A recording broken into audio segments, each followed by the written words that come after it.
everybody, welcome in to the show. I'm the Cryptid Huntress. I'm Jessica Jones, and I hope you guys are ready to talk about the black-eyed children tonight. This is another one of my favorite topics, of course. All these topics are my favorites. Hey, cuz, what's up? I see you, Catherine, in that chat. You guys, I just got back this week from being at Spaced Out Radio's 2024 Reno fan party, and I've got Catherine in the chat. She was there with us. We had a lot of wonderful people there at that event. And I just want to give a huge shout out to everybody who showed up for that and came and showed your support and danced with me at some point out there in Reno. So that was a great time. And I'm back, man. I hit the ground running as soon as I got back on, I guess, when did I get back? I got back Sunday night, I guess. It was Mother's Day, so I had to come back a little early to come see my kid. But yeah, we had a great time, and man, I have been going hard. I've been doing shows every single day since I got back. And tonight is no different. I have Barry Littleton in the studio tonight. Y'all know he has done some videos in the past and has on the black-eyed children and has a ton of knowledge on these things. We're going to be putting our brains together tonight. And maybe we are going to figure out what black-eyed children and black-eyed adults are. Okay, because I have some remote viewing data and I have a personal experience that this data came from. Okay, so this is going to be a very interesting show tonight. Y'all go get your popcorn, okay, because we're headed down the rabbit hole tonight. This is going to be a really good rabbit hole. So yeah, y'all stay tuned. Here we go. Okay. Well, if you guys would like to follow along with all of my shows, I have a website. That's thecryptidhuntress.com. Y'all can find all of my shows there. All of my events. I do have the full disclosure now coming up, the conference that is in St. Pete, Florida. That's in July. I have a discount code that I don't know yet. There's some kind of discount code for me specifically. So please, if you guys are going to come to that, please use this discount code. Don't get your tickets until you get this discount code or some kind of code. Okay. Some sort of code. It's a code for it has my name on it. So y'all please use that. I will try to get that this week and get that out to y'all before the weekend on Saturday. Okay. And come see me there. Also, I am going to be at the Appalachia Starseed reunion. Barry Littleton's going to be with me at both of these events. Okay. So that's going to be up in North Carolina in August. And then in September, I'm going to be with Manimal Research with Lori Wade and Naomi Finn, and we're going to be up in East Tennessee at the East Tennessee Squatch Out, hosted by Manimal Research out of Tennessee. So y'all know I love me some East Tennessee, y'all, and Oak Ridge Labs, unspecified animal attacks and things like that. I know that's kind of morbid, but lots of weird high strangeness out there. Okay, so we're going to be up there in September. There's only, I think he said 40. No, maybe he said 25. There's 25 slots, like where we can put 25 tents out there. Okay. So if you want to go, you got to sign up ASAP. Okay. Come squatching with me. I said squatching. I don't know. Dave Scott would not like that, but I said squatching.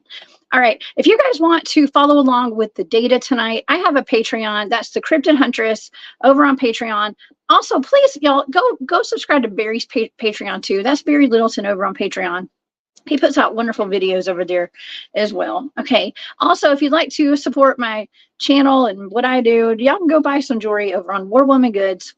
You get free merch with purchase. Okay. So thank you so much for everybody who has bought stuff out of my shop. I do send the Cryptid Huntress merchandise with every package. Okay. Enough of the business. Let's get to the black-eyed people. And I say people because I'm not discriminating, because my experience was not with a child. It was with a grown man with black eyes. Okay, and that's what we're going to be talking about tonight. This target was put into the pool of a lot of targets and assigned some numbers. It did come up, and this is, I think I did this, I want to say about a month ago or so. Okay, and the data is on my Patreon right now. So if anyone would like to go to my Patreon to follow along with the data, you can do that. Okay, and I would appreciate it. So, what are black-eyed children? Okay, what is this phenomenon? I think that the black-eyed children phenomenon is one of the creepiest out there. Black-eyed people, mostly teenaged and younger, are often assumed to be vampires, time travelers, extraterrestrials, or even demonic origins or having demonic origins. All right, so we're going to talk about my experience tonight. Back in 2004, I was living in downtown Atlanta, right off of Ponce de Leon Avenue. It was not uncommon for people to show up at my apartment, and I lived in a house in a historical area, very old. It was not uncommon for people to show up at my apartment. I lived in the basement apartment of a house late at night because it was in the bar district. Okay, and there was a lot of activity all night, every night, going on around there with the clubs, the bars, right by the Claremont Lounge. If y'all know what that is, I'm gonna keep that one to myself tonight. But look it up, okay? And so my doorbell rang in the middle of the night, and so I got out of bed, and it was before we had ring bells. Okay, so I didn't have a camera out there, so I opened up the door to my apartment. I had a long hallway that led outside to another door that had a window on the top of it. And I always would check, thank God. I would check before I'd open up my door. And I looked out the window. I was very quiet. I kept all my lights off. Okay. And I looked out the window, and there was a man standing there staring at my door. And his eyes were completely black. And I don't mean like just the pupils were big. His eyes were completely black. And I stood there trying to decide if I should make any noise. I wasn't even breathing. Okay, I didn't even breathe. And because I didn't want him to hear me, but I stared at him for a while because he was just staring at my door, waiting for me to open it. And he wouldn't say anything. Okay, he didn't say a word. And so I just sat there, and I made the connection. I got the download, actually, that man had no soul. There was no soul in that man's body. And so I quietly backstepped my way back to my apartment. I got some personal self-protection, and I went back to bed, and I stayed up till the sun came up, because and I didn't call the cops or anything. I didn't. I don't call the police if I don't have to. Okay, but it was a pretty terrifying event. Pretty terrifying, because I had never seen anyone with all black eyes like that. And for him to ring my doorbell, there were 2 apartments down there. Why was he coming to my apartment? And the other girl was not home that night, by the way. Okay, so to help me go into this tonight, I have my friend Barry Littleton here. He is one of the most cutting-edge researchers, groundbreaking. I love Barry to death. That's my roll dog, y'all. Please help me welcome to the show tonight, Barry Littleton. Hey, Barry. Hey, what's up, Jessica? What's going on? Hey. Thanks for having me. Hello to you. Hello to the audience. Interesting experience, I would say. So I have to ask a traditional Barry question. So was this individual with the black eyes, was he melanin dominant, melanin recessive? What was he? Well, okay, so this is something that I've thought about a lot, because I know exactly he was Hispanic. Okay, which was it was kind of odd, because we didn't have a lot of Hispanic people living around that area at all. And so in my mind, I was thinking, well, maybe he just got lost. But let me tell you, Barry, it took a lot of work to get down to my apartment. Okay, you didn't just he could have walked to any other house, to any other apartment, okay, or any other home that's right there on the street. But yet he made his way down the way, and then turned to the right and went down. And it was just, and I had a light on down there outside, thank goodness. But yeah, it's just perplexing. I've always wondered, but he obviously didn't live there. Okay, but he was definitely Hispanic looking, is what he looked like. Okay, so, and he was well dressed. I mean, he was okay dressed. It wasn't, he wasn't like what I would have thought was like a person who was homeless. That, I had homeless people living under my back porch. Okay, for real, I really did. We just left each other alone. Okay, but yeah, downtown Atlanta is interesting. Okay, especially at night. Yeah, ATL. That's ATL, Shawnee. It's a trip. That's one of the places in the South I have been to. I've got a family down there. It's an interesting town, to say the least. It's amazing. Um, I love Atlanta. I'm born and raised there, man. Born and raised around Atlanta. But yeah, you thank you, know, Jeremiah. I was thinking for this one, Mhm. since you kind of went over the encounter that you had, I know you remote viewed it, so you have some data. So why don't you maybe knock that out, and then let's discuss it after that. Maybe all the aspects of what the black-eyed children could be, these theories that I've had anyway, versus what the data you got and stuff, or maybe putting it, correlating it. Let's just see how it goes. So, but I'm eager to hear what you got out of this. So. Eric's in the chat. Hey, Eric. He said he drove through Atlanta once, never again. You know what? Atlanta's changed a little bit since I lived there. Okay, I don't even like driving through Atlanta sometimes, but I'm a country girl now. I went back to my country roots. So, but yeah, I would definitely like to know what they are too, Ida.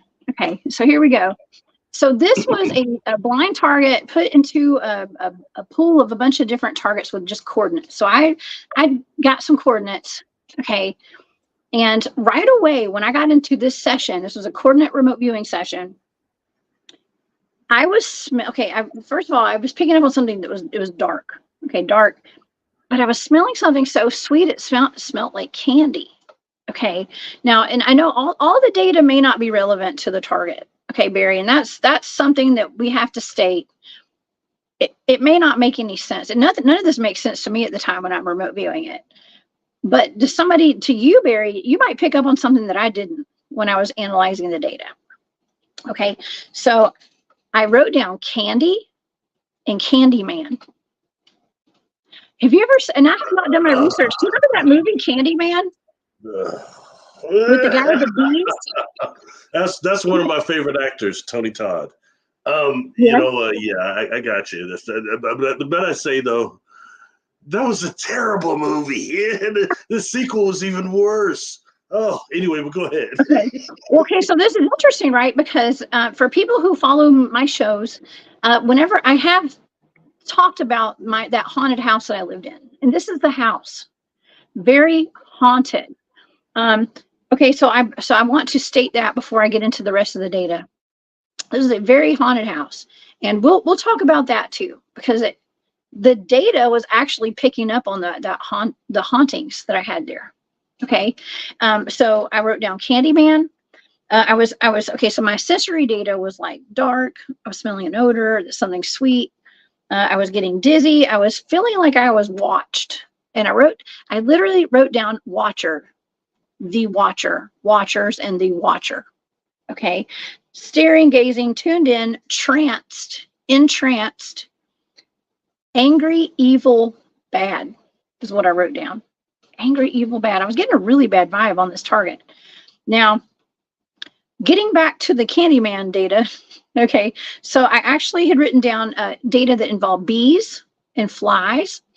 And if you've watched my shows, you'll know that I came home one night, and there are two different occasions where I went to my apartment with my friend Whitney, who has since passed. She's passed away. She passed away a couple months ago.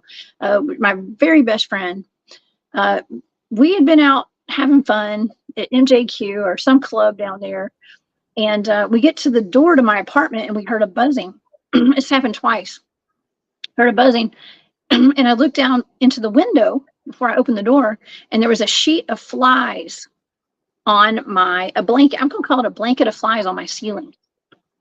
And they were buzzing. And you could not even see the white paint on the ceiling at all because there were black flies all over that ceiling. Okay, so this place was, so I was picking up on that in this target apparently, because I wrote down bees or flies.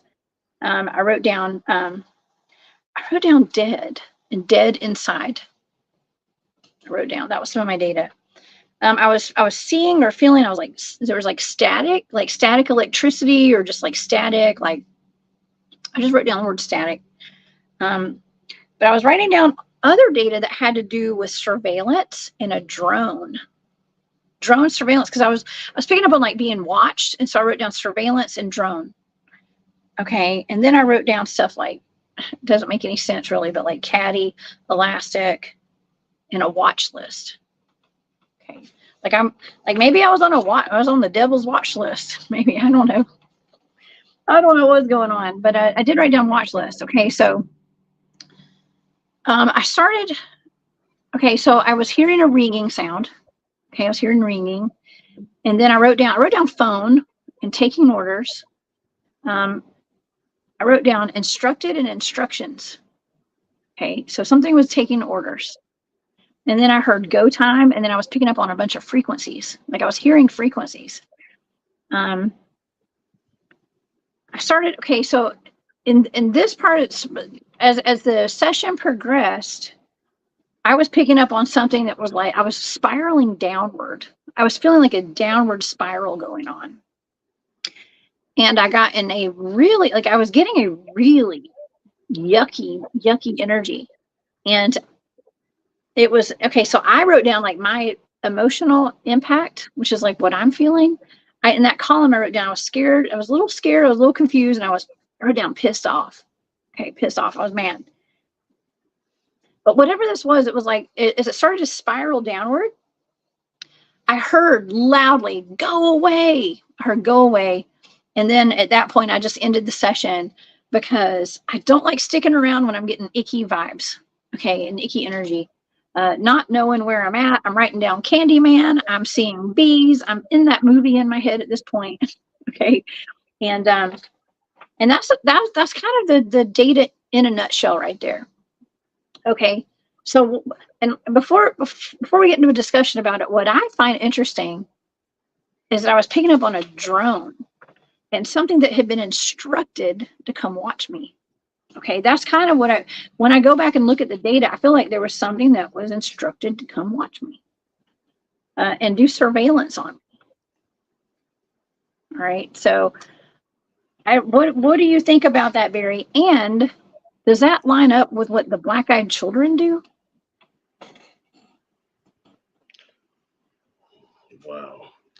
You know, before I even answer that, what ultimately do you think? What is your resolution with that data ultimately? Because I'd say that's intense data.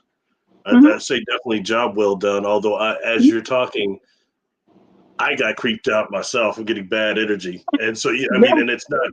It's interesting. I don't normally say that when we do these, except for last time. What was it? That damn. Oh, green eyes. Oh gosh, yes. But that. So ultimately, what do you make of the data, and what is your total surmise of what do you think?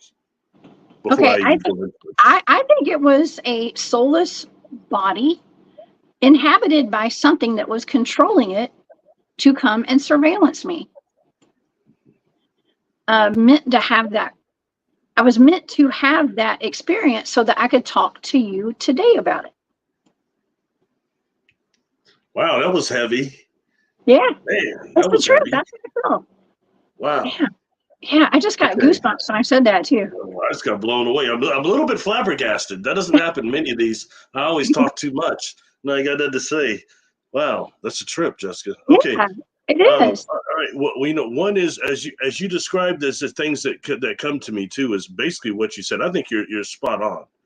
I don't think this is necessarily the black-eyed children. I think this is something different. You know what I mean? And sometimes we get these and it's weird because as you're saying this, what's coming to my mind is Al Bender. And if you know, Al Bender is the first guy that really, the Men in Black started with Al Bender. Okay. And he had said that he got visited by these individuals, one of them. And, you know, it's interesting because when you say that, it sounds like this was one, you know, you say watcher, you're smelling the Candyman thing and all that. That's about as creepy as it gets because that movie was a terrible movie, but that's the basis of what they used for that. And it's too bad because, you know, I've had exposure with hexagon type of technology from extraterrestrial source that is not negative. But anyway, so, but wow. Okay, a couple of things when dealing with, because there's starting to get excited too. I saw you taking notes, Barry. So y'all know this is going to be good. Okay, yeah, we know it's going to be good. You know, because when going over what I think that black-eyed children are, there's several possibilities of what they could be, and one of them is that they're clones, and one of them is they're demonic. You know, kind of like the Hat Man, these other things. But you got a feeling of like a demonic presence from this individual, right? Yes. You're picking up like basically almost murder type of vibes. And right now, when keeping it realistically, what you're doing now and we're destined to do, don't think you're not being watched and always have been, but also there's certain times, was it an attempt to stop what you're doing now? I mean, Oh, it's there's pretty serious. You know yes. what I mean? It's pretty serious because it's not, and it's a good thing you didn't let this individual in or anything. You're too smart for that. But I mean, to me, it seems like a death threat almost to me, to be honest. That's what I pick up with this. Okay. Me too, Barry. And so I don't talk about my personal life on air, but if you know how many attempts that there have been to unalive me, potentially in the spiritual and the physical, it'd make more sense. Mm. Yeah. Something we have in common. You know, Yeah. I tried to take me out a couple of times too. It's not Yeah. pleasurable, is it? When I No. when I spoke at the Conscious Life Expo, it was really a cool one, but it's kind of one of the private rooms I was in. So I got like, that's 2020, but I got like a lot of people were trying to talk to me as I was trying to get my computer together, get out of there real quick because the next presenter had to come up, and it turns out it's Daniel Brinkley. And he comes up running up to me. He's like, "I've been wanting to meet you." And so I shook his hand. He starts trying to do kind of a reading on me or something, what he's doing. And he's like, "Oh, you died for real. You're like me. You died for real." And he looks at me. He goes, "And you're not even really trying to make money on this or anything, are you?" I was like, "No." And he's like, "You should write a book like I did." And he looks at me and he says this, Jessica. He goes, "You get ready. They're gonna try to kill you again, just like they did me." And I stepped back and I'm like, okay. So actually, I just came through that again. I just came back from Australia where I just about bit the dust again. So, but so when you say stuff like that, when I think that what you're, because you're dealing with some things to me that deal with echoes of time and time shifts to a degree, because you have your experience where you're out in the meadow and you heard yourself calling back.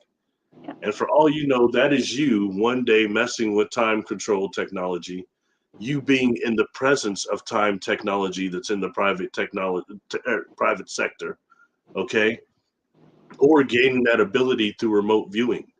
And remote viewing is so much deeper than what we think when it turns in terms of monitoring galactic trade routes and also timelines.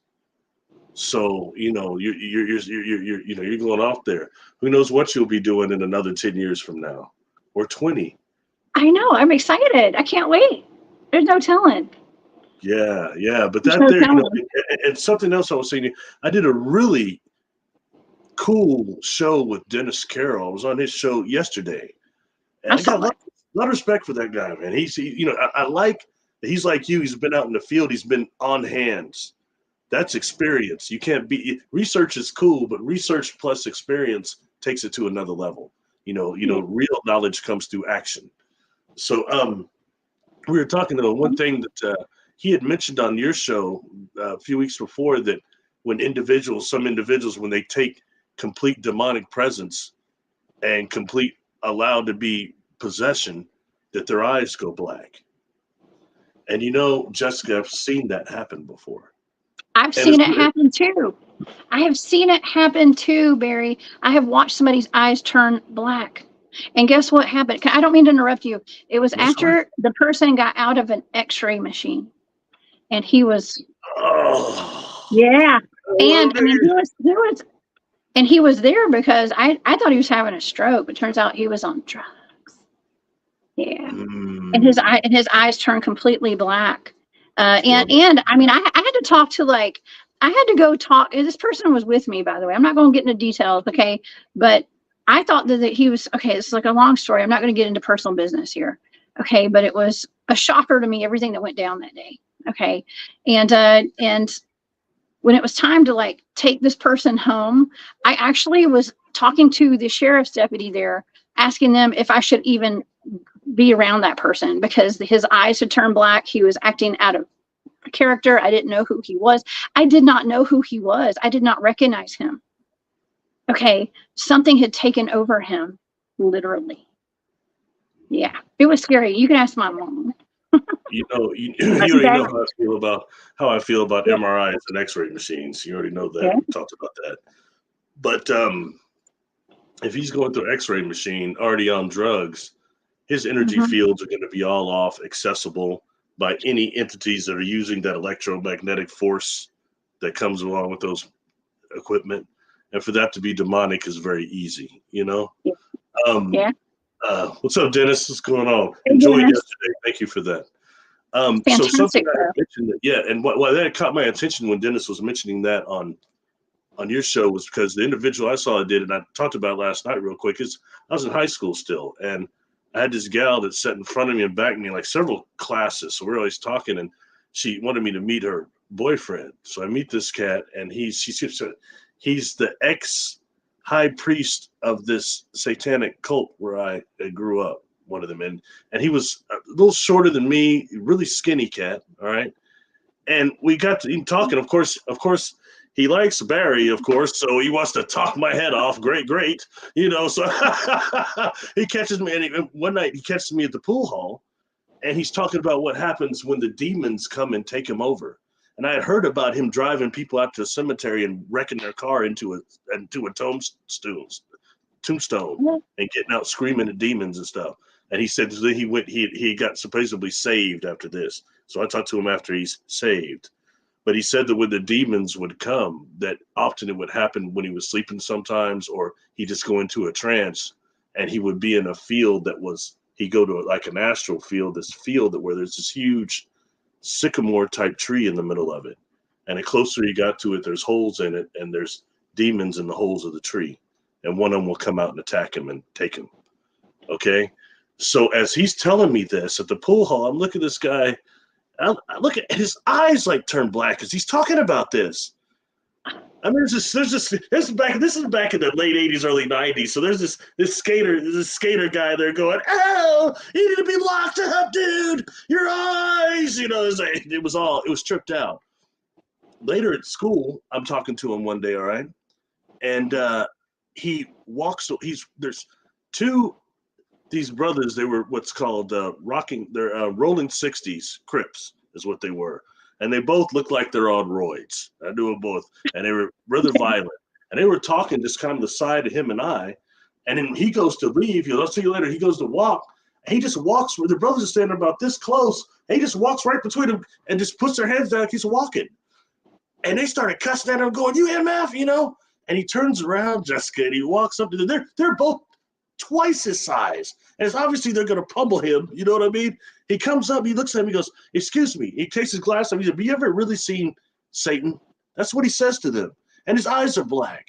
And these brothers go, "No, but we've seen Smith and Wesson," and they took off. They ran out of the room. Okay? I like that comeback, though. Yeah. I would have said the same thing. No, but I know Springfield. Okay, yeah. David Foles, you know, little like the popsicles on the cross. Yeah. Anyway, but just sorry, I didn't mean to go so long into that. But I talked about that with Dennis because that is, you know, what you're dealing with that individual there. I don't think it was more than that, but just that alone could have gave them that vibe and that those black eyes, that type of demonic presence. But I feel like it was an attempt to really stop what you're doing now. Something to either scare you or damage you, even kill you to where you didn't do what you're doing now. You know what I mean? Because even if when I'm picking up Al Bender with this, the original man, it was one man in black to see him at first. It was just one at first. And the individual was telling him things, you know, like what you know too much and you just stop talking about this. That's what come of that. So, you know, that, you know, things of that nature. So, and it sounds like also you're in a very demonic area district where there's probably somebody over there practicing too. Oh yeah. I mean, I lived on the same road as like the Claremont Lounge. Okay, and so I know I've brought this up a couple of times. For people who aren't familiar with Atlanta, anybody from Atlanta knows the Claremont Lounge. Okay, and it's like an old hotel where like Al Capone used to stay and stuff. I mean, like all the old gangsters back in the day would stay at this. It's called the Motor Hotel, the Claremont Motor Hotel. And so it has a long history of that, first of all. But then down in the basement, it has let's just call it a gentleman's club. And it has a flavor. Flavor is like a terrible word. Okay. Cotton Club. I got you. Cotton Club. It has a je ne sais quoi. I don't know. It has its own. It's very. I don't know how to put it. So there's like older women that work there. Okay, like older women that work there. Okay, and stuff. So it's definitely. Oh yeah, Prince Arcane probably knows. ATL, me too. So, but yeah, it has a grimy energy to it. No offense, ladies. Whoever, if anybody's works there that's watching this, no offense. It's just grimy. That's the angle they're taking on it. It's a grimy little place. It's fun, but everywhere around there, there's a lot of drinking, a lot of recreational other stuff going on there too, and a lot of like street walking, if y'all know what I mean. I mean, it's just like a seedy area. It used to be when I lived there.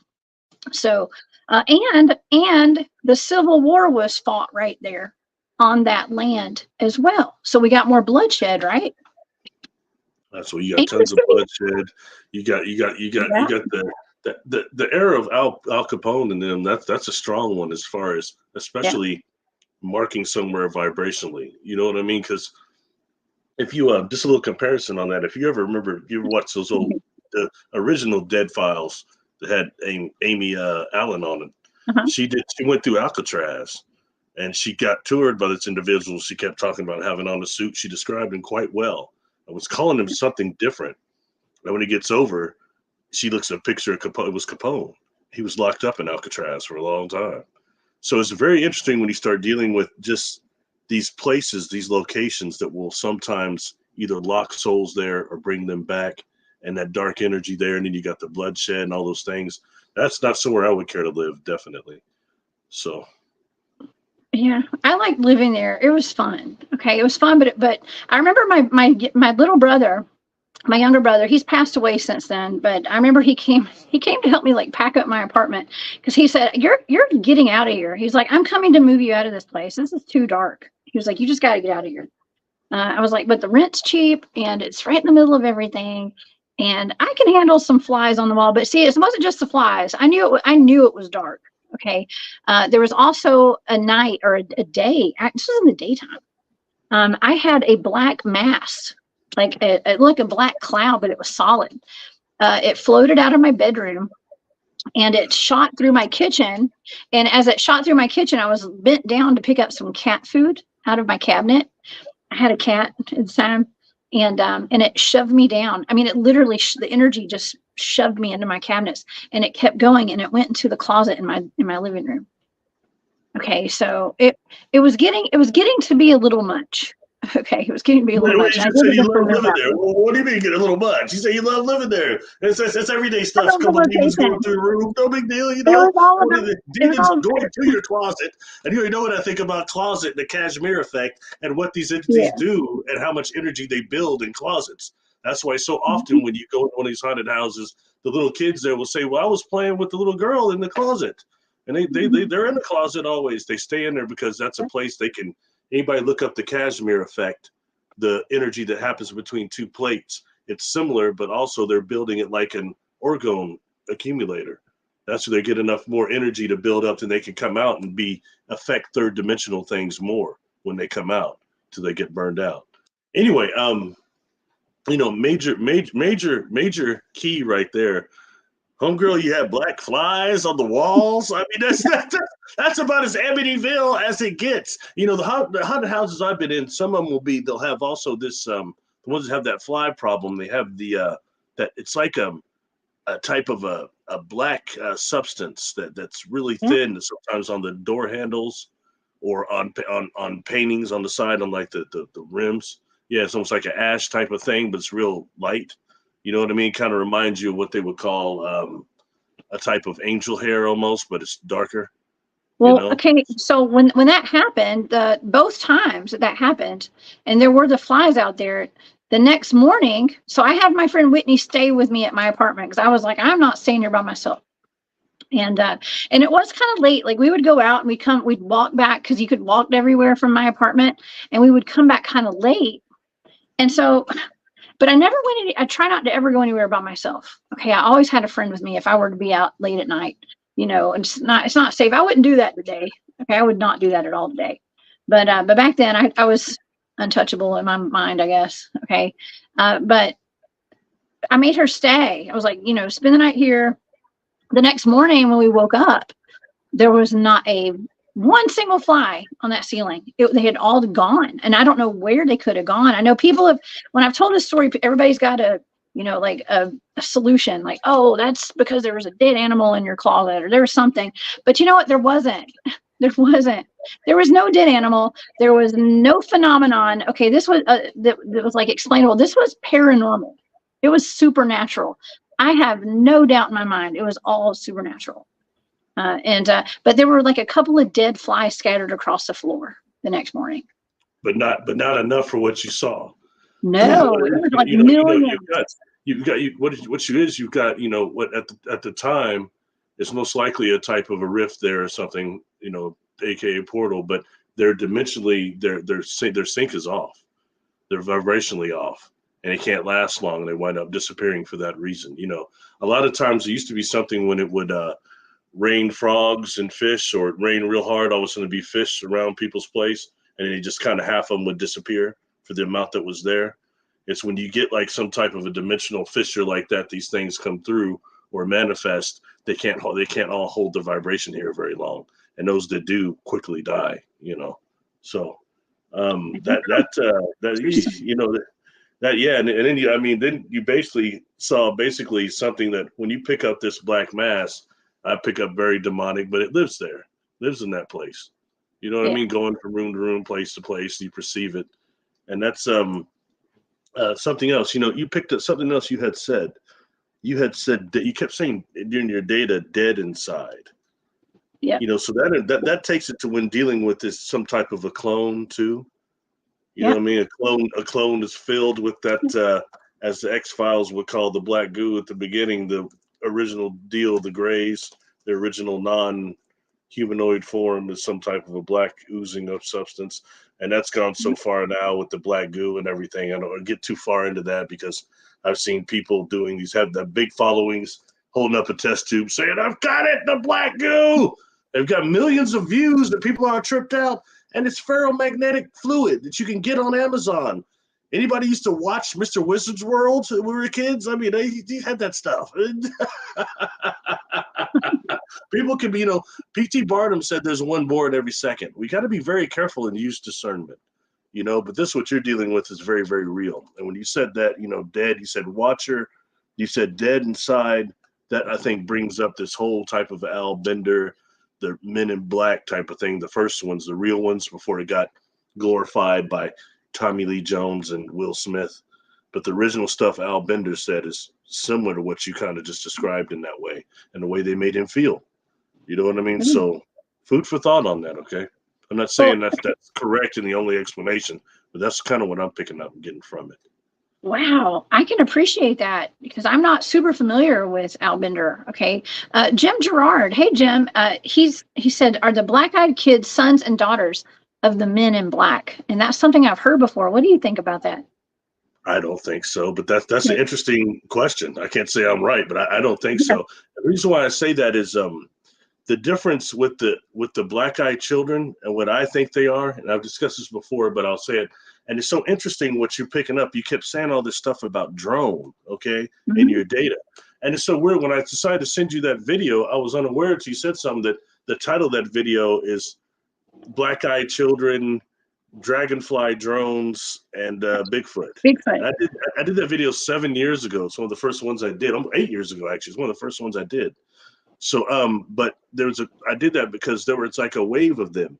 The black children thing came out, and no one really had heard of that until around 2009, 2010. There was like a wave of this sightings, these black-eyed children.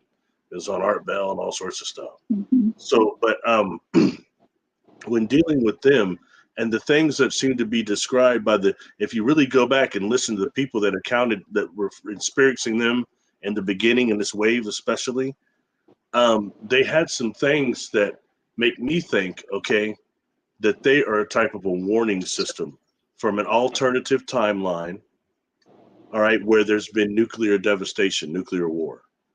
And I've compared them before, and I've said it on your show that I've compared them to when I was younger, those dreaded cabbage patch doll that under you and Brown Dwarf had a really interesting show on about the cabbage children.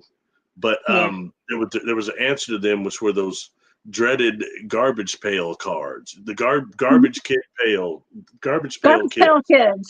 Yeah, and they had I those love those those. cards. I just posted one. My cousin actually trades all sorts of stuff. He's a barber, and he had all these so much of those cards sitting there. I was like, "Where'd you get those?" You got it from somewhere, some trade. He's selling them. I was like, God, I was looking through there, like, no wonder people just got so upset because they were supposed to be the answer for the Cabbage Patch, but they were supposed to be survivors of a nuclear holocaust. Those children.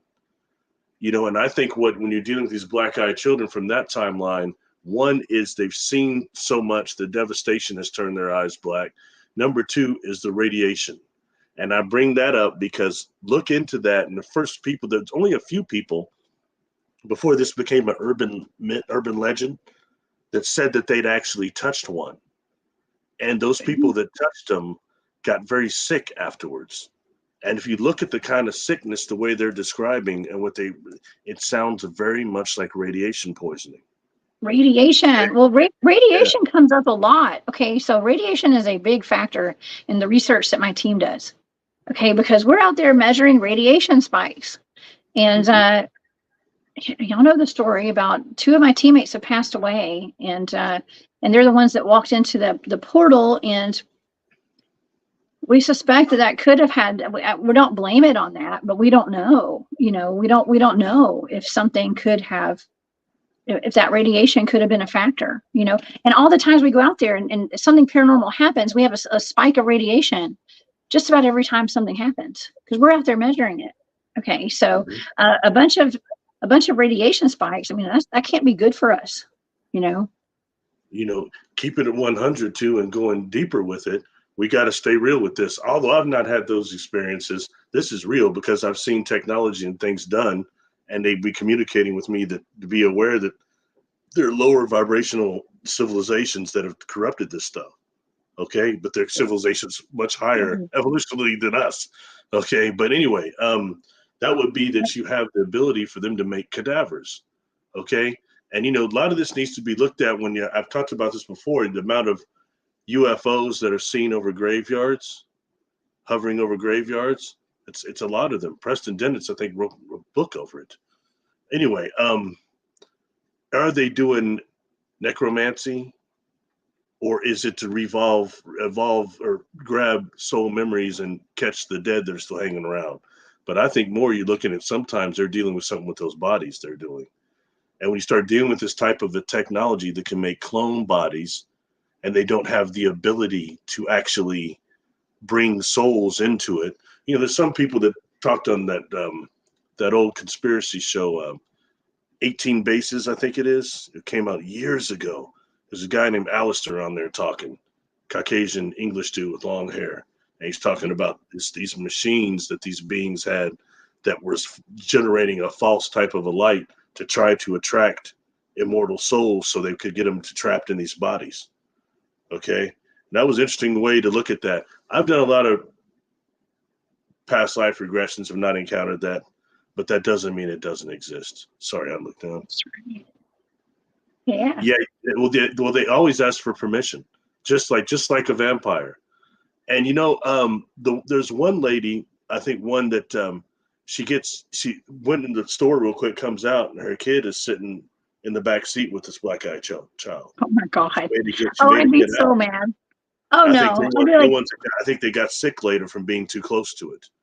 But as far as it being a warning system, because they're asking, but what is it they want? What are they going to say? What are they going to tell? No one really seems to know, and they hadn't really technically hurt anybody, but when you start dealing with this type of what you could be dealing with, some type of cadavers or avatars, whatever you want to call them, that is actually inhabited, clone bodies inhabited by some type of an AI, that's just black substances that everybody's tripped over. That isn't pharmatic fluid. Anyway.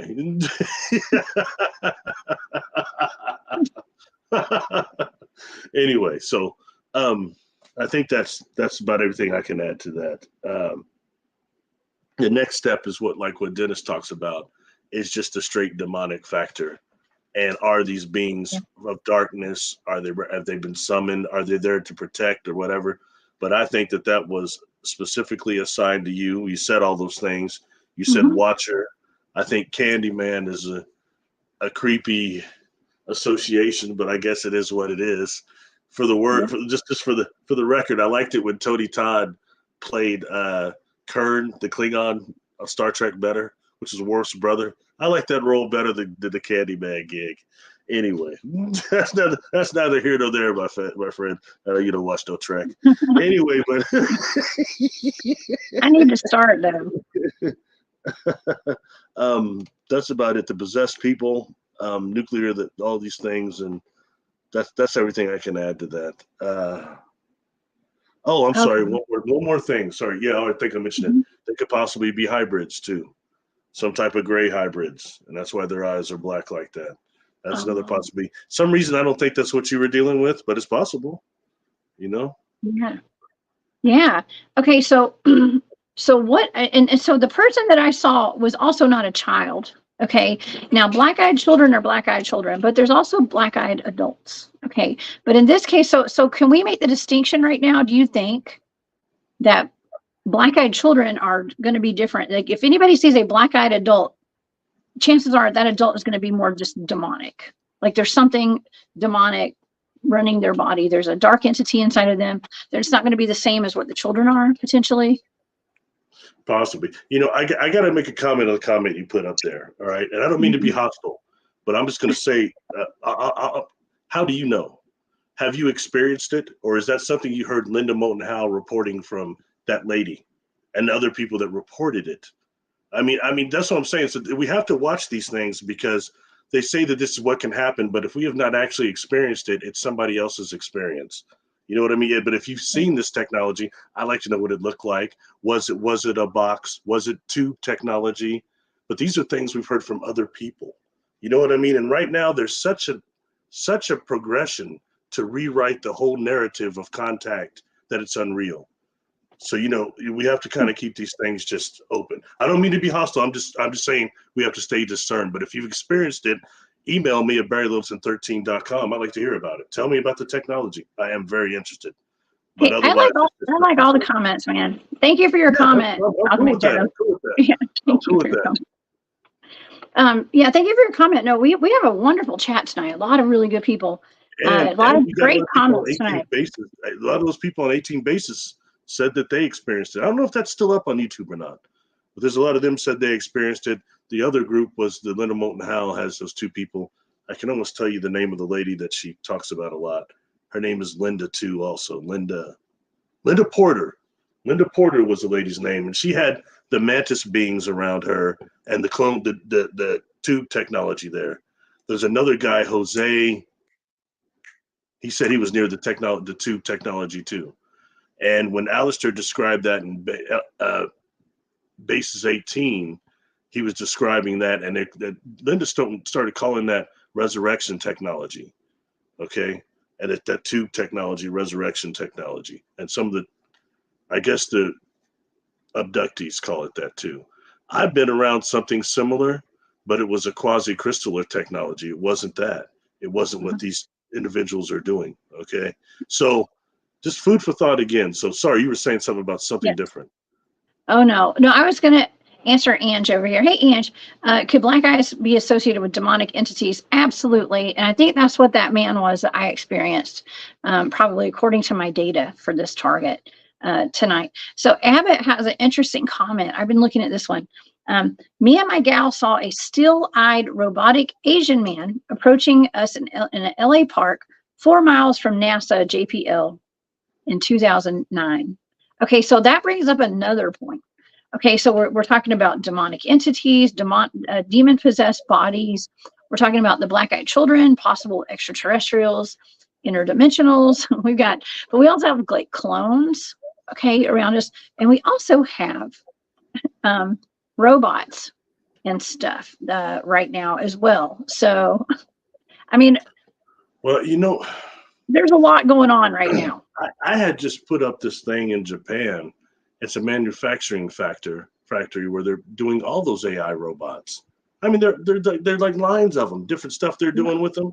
That's not a fake deal. That's not CGI. That's a real place.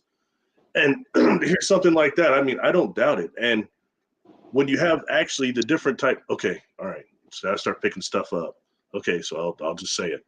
All right. When what she just said, they're wanting me to reference Ingo Swan's The Woman in Penetration, the woman in the store that he saw.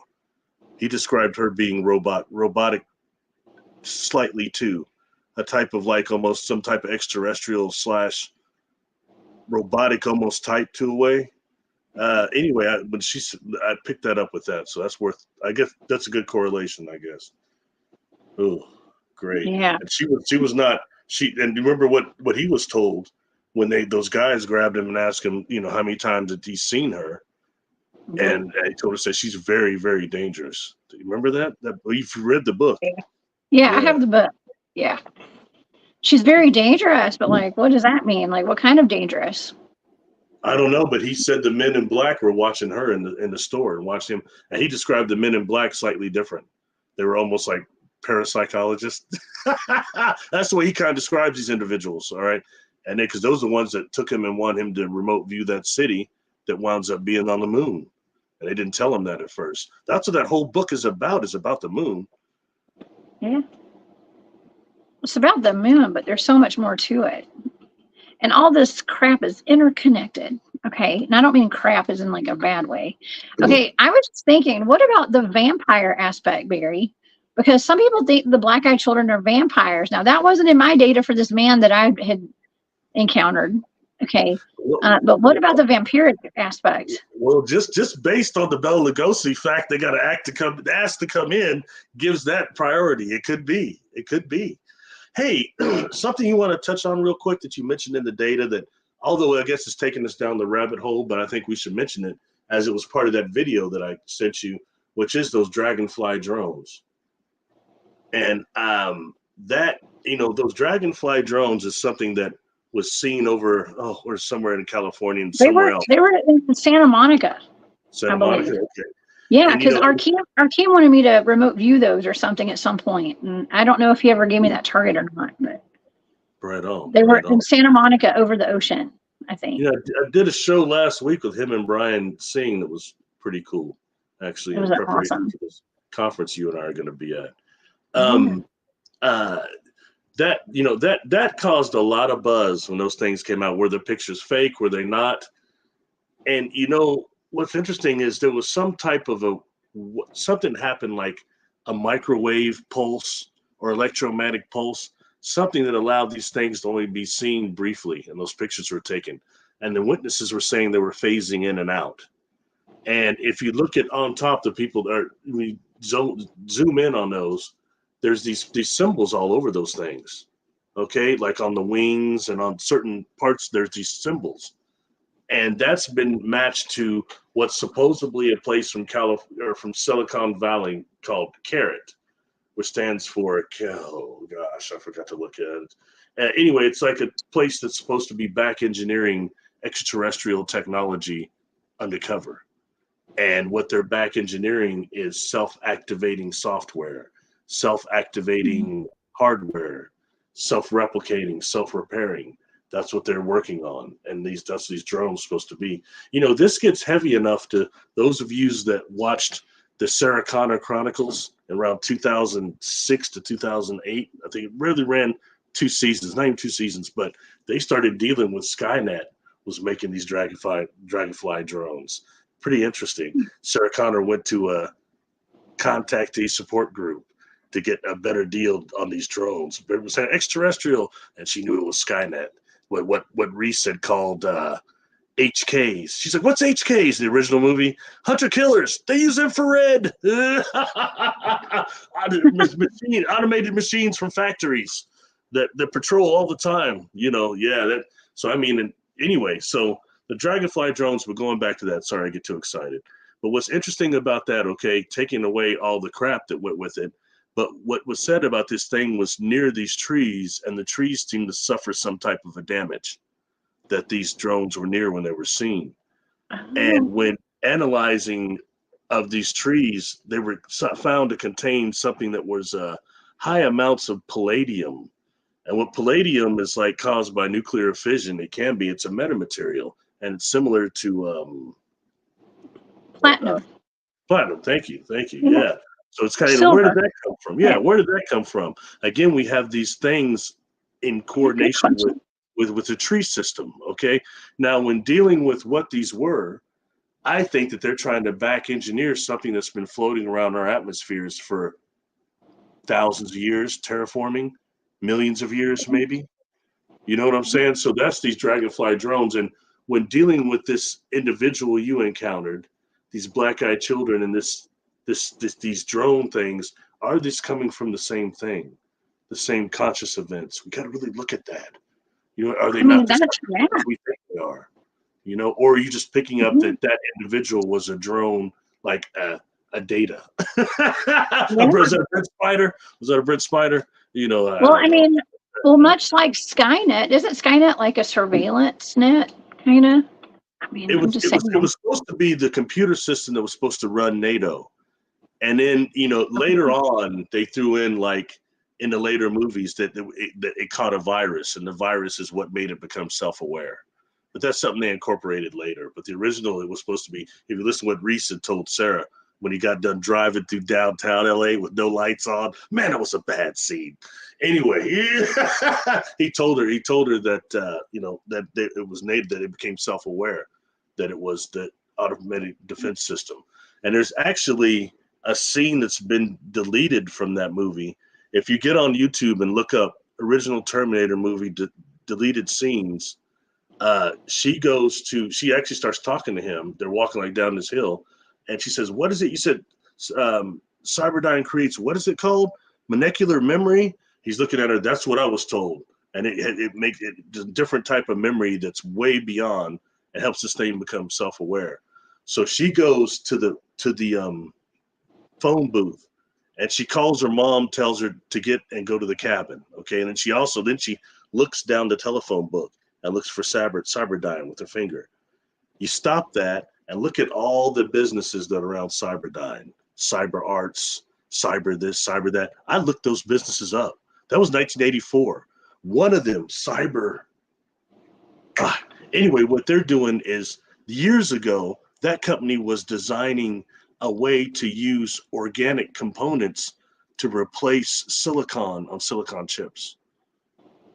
Yeah, you could do what I just did and find that stuff. It's just interesting, whatever, that was 1984, but how much of that is manifesting here in 23, 24?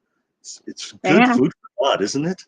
Man, you got little breadcrumbs out there. I love that. I mean, and I guess I'm getting like the Terminator and like the Matrix I'm kind of lumping them together, because I was thinking about how Neo? I guess it's like his passport had an expiration date of like September 11th, 2001 or something like that. So I don't know. They show us, y'all. Everything is right in our faces. And like I said, I did. That's what's so interesting. I don't know where this begins and ends, so I don't want to go. You interviewed that gentleman, and I was on a show with Floorburn years ago, and Sophia Stewart was on there, and she said that she wrote the Matrix, and the last Matrix, I think it's got her name on it, but she said she wrote the original and the original Terminator, and James stole them from him and lied, said the Terminator was his dream. She said that was her deal. And it's interesting. That's what she told me. She said, Neo is supposed to be John Connor. Because I asked her something. That's what she said. It just kind of just made me where I don't remember the next 2 minutes of what we said, because it tripped me out. You know what I mean? I was like, whoa. And she goes, think about it. She goes, actually, Neo represents what happened in cyberspace, how the machines took us in cyberspace. And the Terminator represents what Skynet did, what they did externally to our environment, how they took us that way. Like, whoa. Okay. Oh my gosh. I mean, that man that was at my door, I mean, I didn't pick up that he was a robot. Well, I guess I did. Maybe like the drone and surveillance. What if he was like a robot? He was a watcher. That was my data. It was a watcher, a surveillance drone. A clone, a cyborg, a bio-android. He could have been that, or just a possessed person. Either way, sorry, but I'm gonna be like what you said the other day. I'm gonna say this is a dog, man. I'm gonna say it pretty much sucks. Either way, that's what I'm gonna say. I'm gonna say it's a dog, man. I'm just gonna go out and say it's a dog, man. Oh, that's great. I could never rewatch that. I could never rewatch that show he did, just because the way I lost control. You said that it was something about that was just so funny. We talked about all that. He said, I'm just gonna throw it out there. I think it's Yeah, a dog man. so man, by golly, by gosh, by golly. Yeah, that was. I mean, we've had some great shows, Barry. I love just getting. Okay, so this we never know what this date is going to be, right? Like you never know. Like we do these targets, uh, but my gosh, like you have like expanded on like everything that was in that data. Like, first of all, it lines up with a lot of the things that about the black eyed kids or the demonic entities and things. And it's just, it's so cool how we can just kind of put it all together and talk about it right now. I don't know. I love it. Kathleen, Michael, thank you so much for that super sticker. I appreciate that so much. I saw something today. It was an illustration. It was an illustration of a Terminator, the original exoskeleton of like, what is it? Arnold, like the 800 series, 101, whatever he was. But it's like that face and that cyborg, and the other side of it is Sasquatch. Yeah. You got the red eye here. It was very interesting. And it was saying like the cyborg Gugly is what it said. So who the hell decided to make that? Oh, that sounds awesome. I don't know. That sounds cool. And we talk about these underground bases. I don't want to repeat everything, but man, I swear those Gugwies are something I think that comes from those bases. Something that the government, whoever, or worse than that, are putting out there. And when you listen to someone like that guy said he was from Paris, Texas. I think it's Rodney. And he kept talking about how I think he was involved with that habituation in Paris, Texas, where they're catching him on the mirrors. And he was saying how that group they've been communicating with, those Sasquatch, they were like the Patterson type, the type ones, he thought, and they were getting pushed out. But what he kept saying with that accent, they're monsters. He kept saying there's these others that come in and they're different. They're these monsters, and they're pushing the other ones out. They're ones you couldn't do trade with or anything, and you can't get caught by those things out there. We have no doubt they're killers. So that was I never heard that guy surface again. I want to say he was on maybe Dixie Cryptid is where I heard that interview. But yeah, anyway. Well, that could even be like the Dog Man too, because they look a lot. They're very similar to the Gugway, right? I mean, with a snout, and they're violent. Some of them, Yeah. In fact, he was calling them. That's where I got the idea to call for my video mutant strains. He was calling them a mutant strain of Sasquatch that were. He just kept saying monsters. They're monsters. I can't call them anything else. Man, I think they're to displace the ones that are the more people stuff. And and I've come to the conclusion, no matter what, I can't get off this. And it's not all these Sasquatch. We've got these Sasquatch that some of them are just masters of perception, cognitive ability. And you start reading things like Carlos Castaneda and what they say that the older Toltecs could do. And more than that, the first wave of warriors that were here that I remember, I was here at that point. I think you too, okay? There's a different one. Those are filled with a bunch of sinister people that were, there's a whole other thing going on, especially when you start dealing with those type of warriors, okay? And then there's like a new wave that's come on now, a different wave. And I'm proud to say I represent the new wave, which involves the love frequency. That old system was devoid of love. And if you read Carlos Castaneda and the stuff that Juan Mattis did with him, okay, a lot of that stuff was devoid of love. And when I had some friends, Native Americans, so you got to understand though, that was an older Native American telling him just train the way he was trained. So devoid of love. And when you go back to the other cycle, even the Uranta book talks about when it says the talk about shaman and fetishes in there. It talks about how the original shamans and sorcerers were true tricksters. Okay, so that's to be known. And then Don Juan would tell Castaneda, "Hey, you're lucky I like you, because I'm not being nearly as brutal to you as my teacher was to me."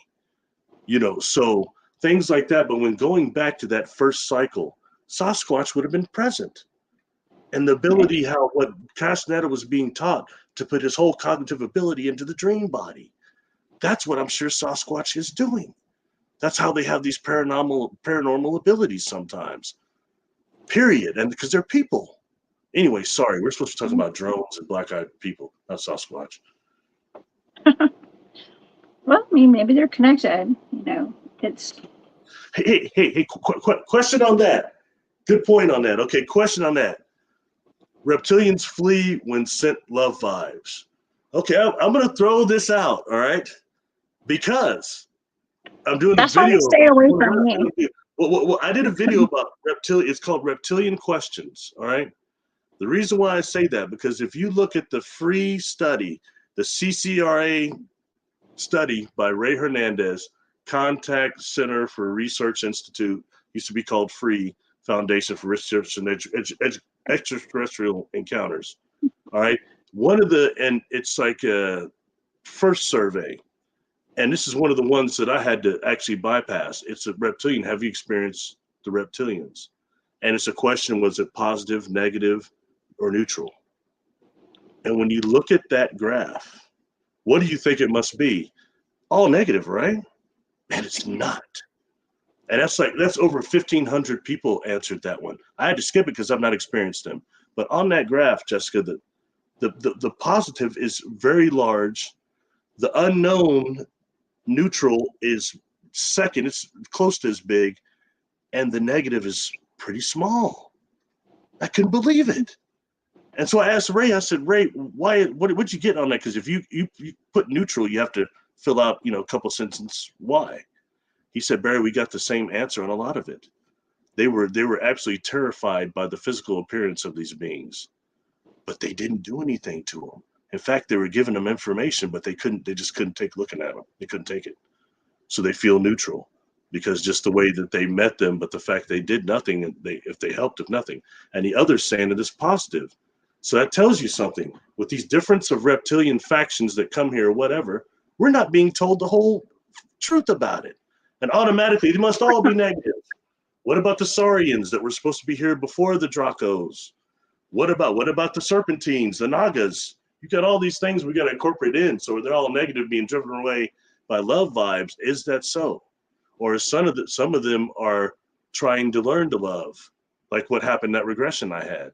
They're trying to get to a level of love like we do and want to know why we can go closer to God than they can when we die.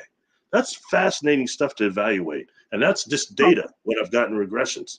Anyway, I'll shut up. I'm talking too much. No, very spiritual. That's wild. That's super wild. Yeah, I know. I mean, food for thought. This is so wild. Like I just had this thought, like we've gotten past, like just with my research teams, like we got past years ago whether or not these things are real. Okay. There's too many of us that have had experiences. We've seen them firsthand. We know that like these cryptids are real. A lot of people on my team have experienced a lot of different things.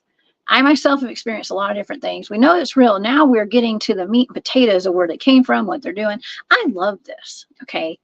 Yeah, we're taking these deep dives, Barry. I mean, I don't know a whole lot. I mean, I know people like do deep dives, but I don't know anybody's doing deep dives like we do. I mean, I think some people do. But over here at the Cryptid Huntress channel, man, we dive deep into these subjects. It's fun, and so people have been, it's cool because it's starting to reach a lot of people. And people are starting to hit me up saying, man, I was watching this show with you and some of them call you Jessica. So it's the Cryptid Huntress. I was watching that. It was this, that.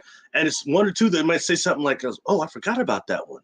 You know what I mean? And I got a pretty good memory. So that's really cool. And the information we've come out of this it's fun. Like who's making the pyramids? You didn't know what you were looking at. You're telling me, what is this with these giants? And you kept talking about sound technology and seeing sound technology with these giants. I mean, look, that's about as real as it gets when this type of viewing, we don't know what you were looking at. So then that's why I say, well, what kind of giants were they? Of course, I'd ask, what color are they? All these things. It's important. And you saw other beings there too. So, that's these are things that are fun. It's fun, and it's a good way to put the data to use. And it's not cookie cutter. And right now, the thing I get in these communities, and look, I'm not slamming anybody, but some of these people on some of these platforms, all these people are listening to, they're liars. I've said that before. I just posted a thing on Facebook that got all these likes because it's this thing of the guy is a Gargamel, whoever it was, that's working Pinocchio. I said, that looks just like some of these people on these huge platforms. They're Oh God. actually they're liars. Name one, Pinocchio was a liar, wasn't he? His nose would get all big. And number two was they're being used by dark forces, and or they work for them. And the dark forces don't care. These people leave clues. They say things that tell you they're against the light, they're against the love, they're against the stuff. But then they say things like, "Oh, you're gonna sin, brother. Peace, peace, brother. Come on, man. So that's a con. That's a con deal." This is right now a time where I'm hoping, Jessica, I mentioned this yesterday, that we're at a time of a shift in consciousness. More than anything, the pole shifts or anything, this ascension thing, whatever people want to call it, I'm hoping it's a shift in consciousness from these demonics that run this planet, are destroying our biosphere, contriving things, hiding things. This demonic, I mean, it sucks that a lot of the targets I've given you turn out to be of some type of a demonic underground lab type of a deal. And when looking quickly, and I'll shut up, when looking at the example, the concept of hell, the concept of Satan and Lucifer, as they're called, and really them being falling light beings, where does that beginning end?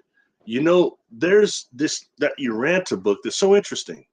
It talks about that these are real beings, but that Lucifer was the beginning of the rebellion, unquote. But he is locked away on a prison planet that surrounds the architectural spheres around Galactic Center. And several of them are prison planets. He's locked away there. It's way away. Okay. And that Satan is a different light being that comes here to Earth and roams here sometimes. And, when taking this and comparing it to somebody, I have a few issues with some stuff he viewed, our buddy Ed Daves, okay? Many years ago, he did a thing, and I think it might still be on YouTube. It was with Art Bell. He remote viewed Satan and Lucifer. And, that's what his team did, and that's what he said. He said, we couldn't seem to lock in to Lucifer, whatever you call it, AOL, whatever you call it. He said that it was too far away, that they couldn't seem to get clear. But the other one, Satan, that one comes here. And he said that it was a light being, a brilliant light being that they saw moving around in factories. What I would assume now, after working with you, would be these underground factories. Say it's moving around, instruction and doing things. It's, it is what it is. So that's what we're dealing with on this planet when we talk about these fallen ones and stuff like that. Got to remember, that's why I trip, because they're beings of light. These things, they're not these dark shadows like the other ones we see. The ones that are the ones really higher ones, they're different. Anyway, I'm shut up. I'm sorry. I don't want to get away from what we're talking about. We're supposed to be talking about creepy black-eyed individuals. I mean, I think Lucifer is pretty creepy too. Just saying, like that. Yeah, Cat Chaser, thank you. I want to thank Cat Chaser for the super sticker. Thank you so much. I appreciate that. Yeah, it's and these are just concepts of a good and evil, positive and negative. I don't mean to sound like I'm religious. I'm not, but that's just a context to put some of it, because I think you've got so many different levels of dark forces that it's unreal, and they're relentless. They're absolutely ingenious in figuring us out, and they never stop. And ever since this high solar activity, the aware people I know are under attack. It's been really bad. Okay, so I don't think I told the audience this today, but our power was out all afternoon. Okay, and Carrie Ann is saying, man, my power just went out and then the internet turned off itself. Okay, I didn't think I was going to be able to do a show tonight. I was going to have to go somewhere to get the message out today. And this has turned out to be a very powerful show tonight, by the way. Okay, I wasn't expecting it to be this powerful. I mean, I don't know what to expect, honestly, but I mean, we always have a great show, but this has been a very powerful show with a lot of good information. And right before, I mean, it was literally within an hour before showtime, my power came back on. Okay, I kind of wheeled it back on. I was like, you're coming back on, damn it. And it did. I mean, I would have gone somewhere if I'd had to. I would have been more discombobulated than I already am. I already didn't get to curl my hair tonight. Okay, I have so a question. What is Quantum Go Time 19? That sounds cool. I wonder what that means. Is that like a it's show or go something? time. I don't know. I like that though. I'm not It's pretty sure. cool. I don't know, Kirian. Right, Not sure. right. It means something. Yeah. Yeah, yeah, I love it. Yeah. Yeah, Oh, that's I love true. it. It says we A are lot right of over the target. That's right. We're over the target. And yeah. So I think so. Maybe we are. Maybe we're over the target. what target? I don't Which one? know. Every target we set our aim at. This target, what we just talked about. I think we're over the target. I think that we do. I think we do hit on things that. I mean, even okay. So I did a pre-recorded show that I had done with my friend Bryce, Esoteric Atlanta. I aired that while I was in Reno, and it was a missing persons case, and that target was revealed to me on air, basically with Bryce, and I didn't know. I didn't know what it was. Okay, and she was a blind target. She told me. I was like kind of. I was like, whoa.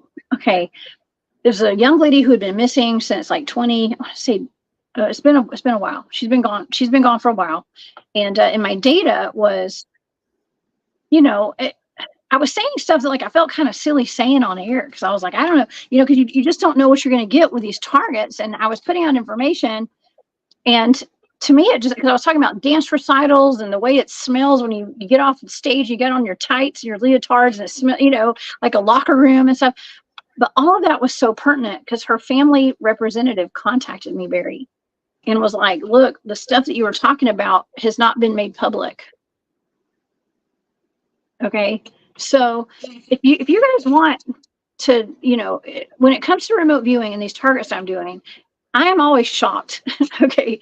The data that comes through, it may not make any sense to me, but it makes sense to somebody, whoever that target pertains to. Okay. Whoever tasked me with these targets, if it makes sense to them. I'll tell you a few of these targets I've given you. The only way I can say, I'll give a quote that my mother used to say, I bit off more than I could chew on a few of those because I wasn't expecting the way it went. You know what I mean? I thought it'd be a different way, and the information would come through. Just took us not just down rabbit holes, but really a much broader perspective on a lot of those things, which is fascinating. Like for example, when I gave you the trans-Neptunian objects outside of Pluto, I can't remember the exact name of each one of them now, but those are your blind targets. I remember. And you immediately start. Yeah. Yeah, I remember them. You picked up the bases and stuff, but I mean, Sedna and Maki, or make. I said make. Yes, yes, thank you. Yeah, like make, like I think it's Maki. or made, yeah. Yeah. But it was, you started picking up not just they were watching a ticking time bomb, which is Earth, but you kept picking up these frequencies, this blanket of frequency and this net thing. And that's this thing that I've been told about during my experiences. This frequency that we come through that helps aid us in further wiping our soul life memories means that the mind of God, the repository, doesn't take when we come back and reincarnate. Those that are left get hit by this field too. That makes it worse. This electrical scalar field. And then, so that, I mean, you were seeing that. That tripped me out. So that's when going down the hole again. I'm like, whoa. I didn't expect to hear you saying that. That wasn't what that target was about. But that's something I know to be real, and then you're proving it. So it's things like that are it's really, really interesting. I don't think a lot of people are talking about that. It's easy to talk about, the stuff we hear all the time, but that doesn't interest me anymore. I didn't just start looking into this stuff. I started having experiences as far back as I can remember. So by the time I got able to read good, first thing I was doing was going to the library and grabbing UFO books, grabbing paranormal books, trying to figure out what in the HE double Hawking sticks was happening to me. Right. You know what I mean? And it didn't help very much, but you start getting information. But then as time went on, all these things, the same stuff again and again. Then, Bringers of the Dawn came out. Oh, it was revolutionary and it was a good book. But then you look at how much of that is just the same information Martinique gave being regurgitated again and again and again. Let's keep it real. You and I go to these conferences, and some of those people are saying the same stuff, and the presentations are boring as hell. Not everybody, but I some didn't of say them. that. You know, as well as they do. I Yeah, didn't come say on. You know, come on. It happens. But it's not easy to get up there and talk about this stuff in front of people. It's It's not not. easy. It's not easy. Oh my God, it's totally not. Well, I mean, it's easier. I love doing it. So, I mean, this is how I roll. You know, I don't mind it, but it can be difficult. You know, and yeah. So, hey, shout out to everybody who speaks at conferences. Shout out to everybody who goes to conferences. And I hope you guys will all come and see me and Barry at the Full Disclosure Now conference. Barry and I both. I'm pretty sure we both have like discount codes or something. So, don't buy your tickets yet until you get those codes. Okay. But yeah, please go down there and see us because we activate each other when we're together. We really do. Barry, you activated me, and I when we were talking the first time I met you because we started talking about portals. Okay, portals, and look where we are today. We're still doing it. Yeah. You know, I can't say it enough. Those conferences, it's really, and I didn't mean, I'm not putting down all presenters. I didn't mean to sound like that, but it's stop. I'm trying to be intelligent. Anyway, no, but seriously, it's really about it's the attendees. The attendees are so cool and so gifted. Most of them should be up there talking before I should be. You know what I mean? So I mean, but it's a place where a lot can come together and just be around a like vibe and share that stuff. And that's really cool. The only thing that sucks is that sadly most of these conferences are not affordable enough for normal people to get to. You know what I mean? It's just, yeah, that's the only thing. Hopefully that will change. If I ever were to host one, I would try to make it like the dollar store conference. Yeah. The Dollar Tree. Well, I mean, they can get expensive, but I mean, you know, but see, that's why I make it a point to do the small town events, okay, like the Bigfoot town halls and the little conferences that we have all over at like festivals and stuff around Georgia and all over the South. I try to anytime somebody asks me to go, I usually go. You know, I haven't been asking for money and stuff, you know, to go to these things. I just show up. Yeah. It'd be nice if I got some travel paid for occasionally and stuff, but it's okay because I'm just there. Listen, I just like to go meet people and to get, you know, stories and to hear people's experiences. And it's fun getting to meet people that watch my shows. Like there's people in the chat right now that I got to meet like all over the Georgia Bigfoot conference and at the Molina Bigfoot Festival and stuff. I mean, it's just fantastic, you know. Well, so you got a lot of people listening, a lot more than what the count on your subscriber list is. There's a lot more people listening than that, and it hits other people and at the right time. And it's, you know, it's a God thing too. This conference will be this will be the 13th or 14th one I've spoke at in person that I've been invited to. And, you know, I never thought it would go that far. I couldn't believe when I got invited the first one in 2016 at a setting. I've done a few online ones too, but I don't count those. But, you know, and it's every time the people that I meet, it's so worth it. And I take them seriously. People are spending so much money to be there, and they're not just there to see people present. They're here to actually talk to people that have had experiences, other people, and to be heard. You know, it's important. So, you know, and you're like me, we spend a lot of time talking to everybody, be drained at the end of the day, but it's fun though. And I think that's what it's all about, you know. And again, that might just be us, but that's what I feel. Yeah, it is draining, but you know, I just go get re-energized somehow. It's fine. Just go out in the woods. I got my ways to re-energize. That's what we're here for, you know. That's what we're here for. And yeah, I don't know. I'm super excited about getting out and meeting people. All right, listen, before we go tonight, I have a list of, so I typed it out a while back and it says 10 facts about the black-eyed kids. Do we want to go down this list? Let's do it. To kind of wrap up the show tonight, because I think it's actually kind of funny. Some of these are interesting, but it says, but I typed facts. Okay. Like in my world, I don't know if there's a whole lot of facts in my world anymore. It's just like, it is what it is. These are fluid. Okay. Facts can be fluid when it comes to these things. Okay. So shall we start? 10 facts. Black-eyed kids will look like normal human children between the ages of 6 and 16, but pale skin and completely black eyes. All right. We covered that, right? People who have been in close proximity of black-eyed kids report feeling uneasy, like you already said. And the children's appearance is generally frightened people. They report feelings ranging from anxiety to terror. Okay, my question is, okay, if a mom came out to her car and there was a little kid in the back seat with her kid, it must not have been that scary, or either the kid was completely not self-aware.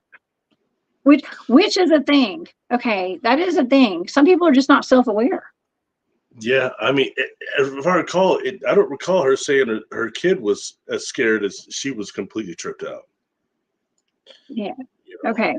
Yeah. I mean, the kid must just not have looked at her. But of course, and kids. The other son was somebody that let them in and touched one of them. Oh yeah. There's actually a really good story. I was kind of looking up. Tim Hoffman. I am missing that blood orange drink that we had at the Washoe Club. Oh my God, that was so good.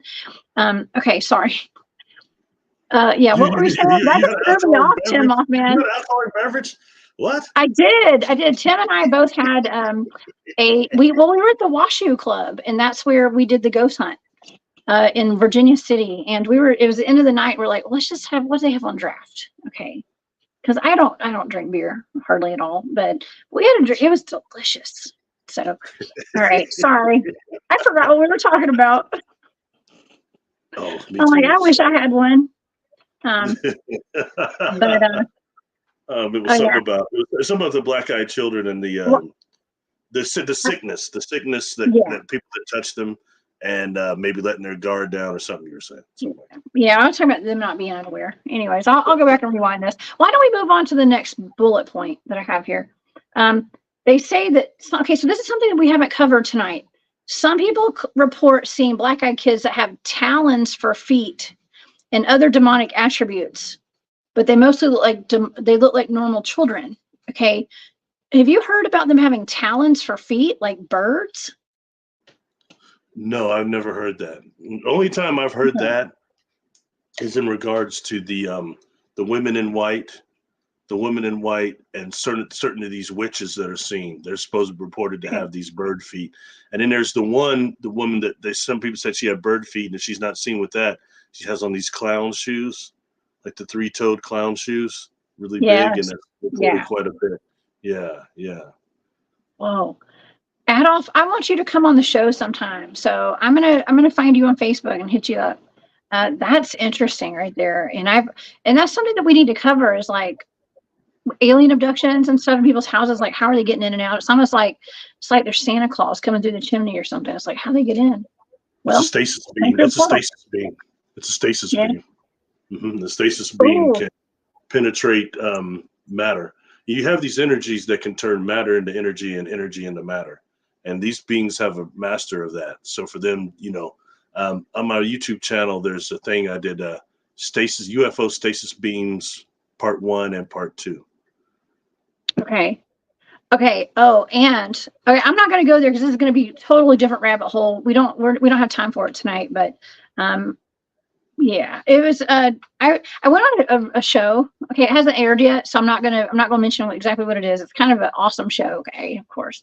And the host was asking me. We were talking about my experience having waking up with ETs in my bedroom, and me wondering why my dogs wouldn't wake up. And he actually made me think about something I never really thought about. He was like, "What? Well, what if you weren't in that 3D reality? What if you were just like a step above in another dimension?" And it was like the upside down world, like on Stranger Things, like you're in a different dimension. So you were like on that frequency with the ETs. Nobody could see them but you because you were like in your astral body, I was like, dude, perfect. So anyways, we're going to do a show on that. I promise. We'll talk about it. You use a different phrase for it. Yeah. Were you dreaming awake? Yeah. Could have been too. That's what a lot of these things happen. Real. And you must understand when we experience another dimension, it is in a dream type of a fashion. That's just the way it kind of works to a degree. So it's imagine were you in the dream body perceiving things cognitively, and you were able to perceive them for that reason. That's like a point to where they can't hide as easy or meet us halfway or get caught. We can catch them like that. Wow. Yeah. Yeah. Dennis says that the black-eyed kids are interdimensional beings from another spiritual reality. I mean, I think that there's definitely an interdimensional aspect to these things for sure, to them. So, okay, well, let's keep going on our list because we're about halfway through. Real quick about that. Again, Mhm. I'm going to bring up the nuclear thing and then being a time from timelines as a warning system. And I say that because right now we're in high solar activity, and that's when these time edits and all that stuff happens. But right now, it's really, I think, imperative to look at during these edits. One that these dark forces are already trying to switch us to is nuclear war, and are they a warning system for that? I'm not saying that's the only reason they're true, but I think it should be factored into the equation. But that also includes them being interdimensional, things Dennis said too. But I think it could do a timeline war too. Wow. Yeah, absolutely. Oh my gosh, we have so many great comments in here. Hey, David Pardue is in the chat. Yep. Okay. What's up, David? Okay, so the black-eyed kids are usually wearing dated clothing or dressing in a manner that's not typical of a normal child their age. So dated clothing, like older clothing. Some people say they're time travelers, Barry. What do you think about that? When did you hear that? I haven't really heard that much. I have read. I've always heard them wearing hoodies, black hoodies. They're usually wearing hoodies, but not always. It says dated clothing.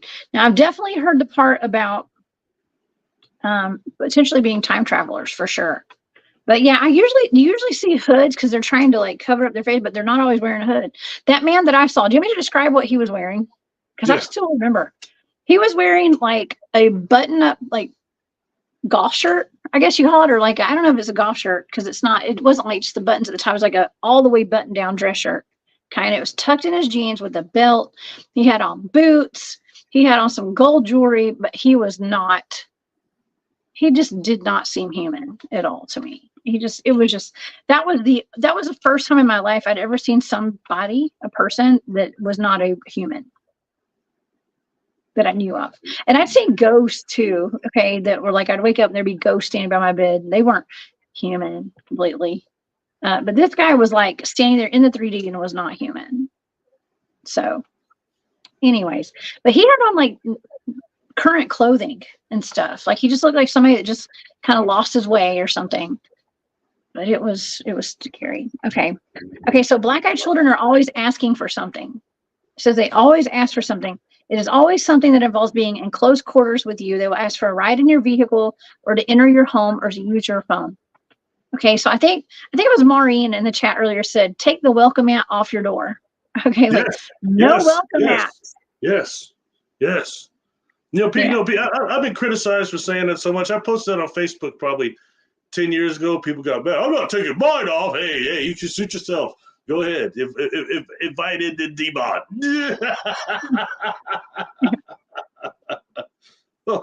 Yeah, I'm not. No, if I have a rug out in front of my house, it'll say unwelcome.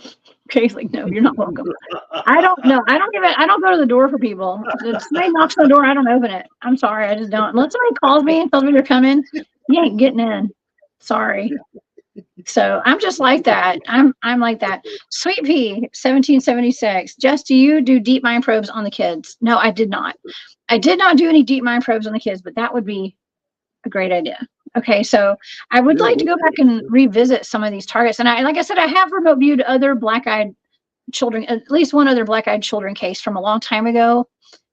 But like I said, my power was out all day and I didn't dig it up today. I was too discombobulated with all that. So we're just working on this one. But we'll get into this topic again because I believe that this is very pertinent to a lot of the other research that we're doing. That's a good idea, actually. Yeah. Just a food for thought for people. It's probably worth going back and looking at another blind target I gave you, which was the Shadow Man and the Hat Man.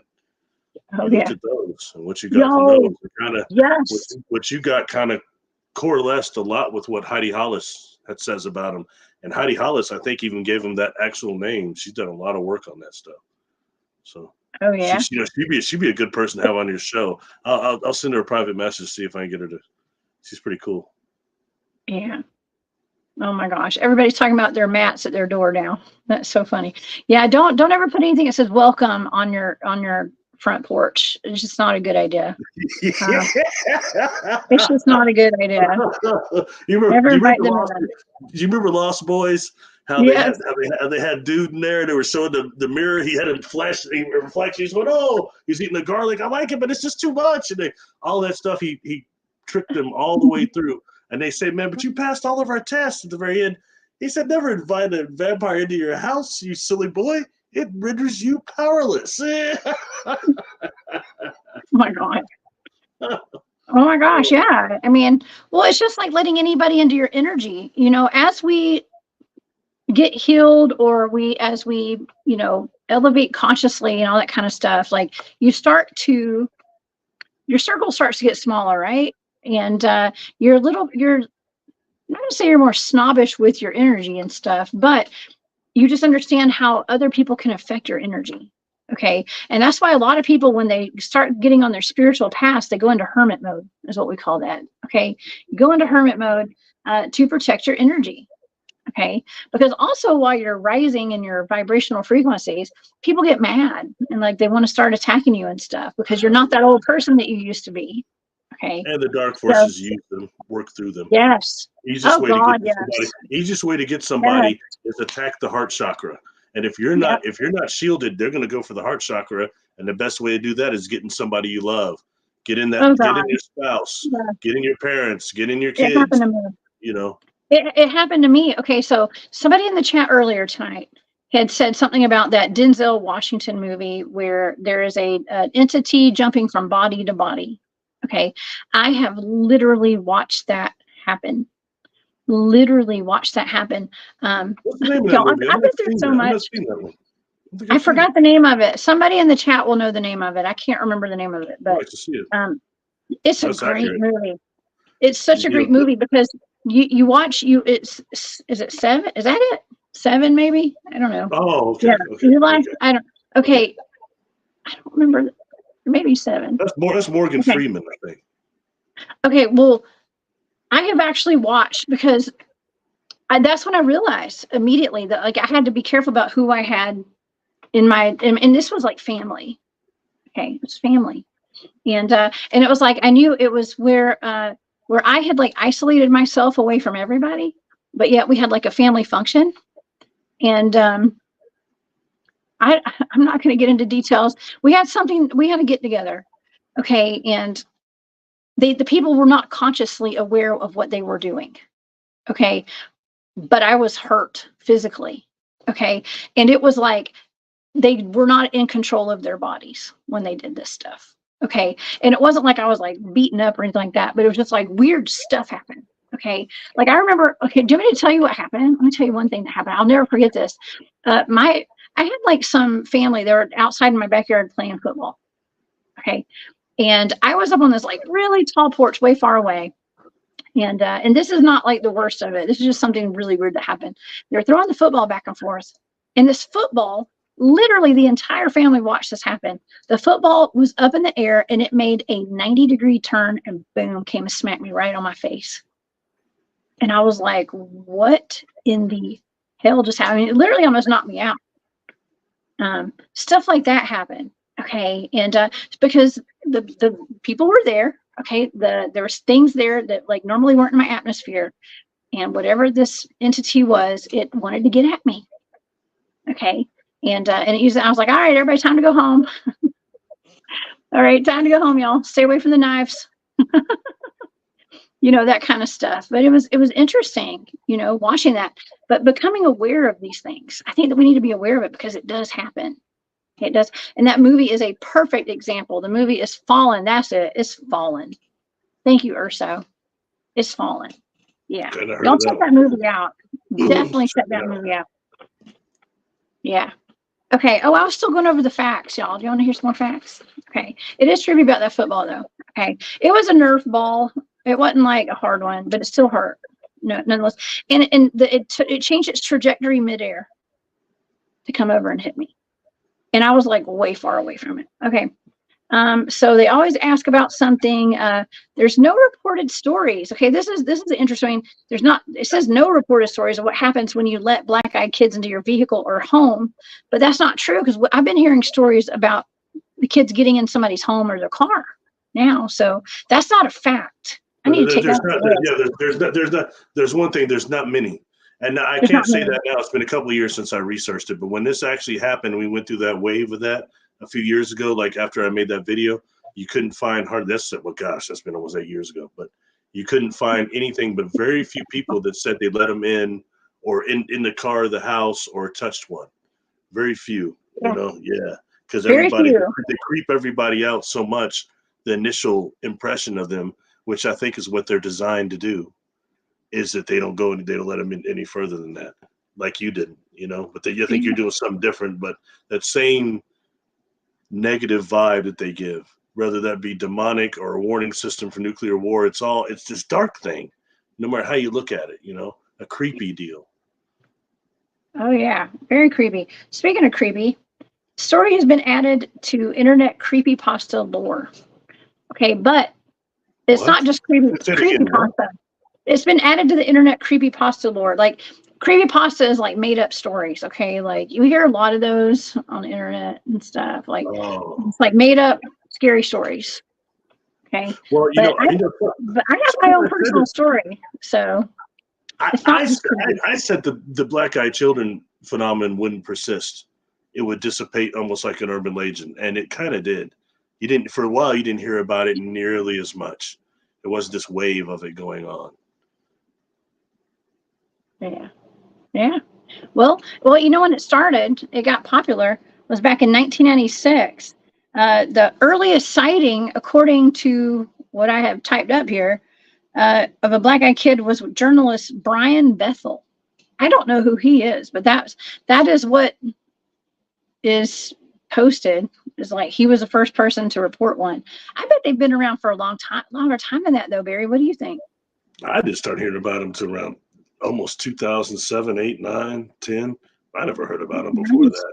And all of a sudden, the guy was on Art Bell, and just boom, it went crazy right after that. So, I mean, that's just me, though. I just might be uninformed of them. I don't always go seeking to learn about the dark stuff.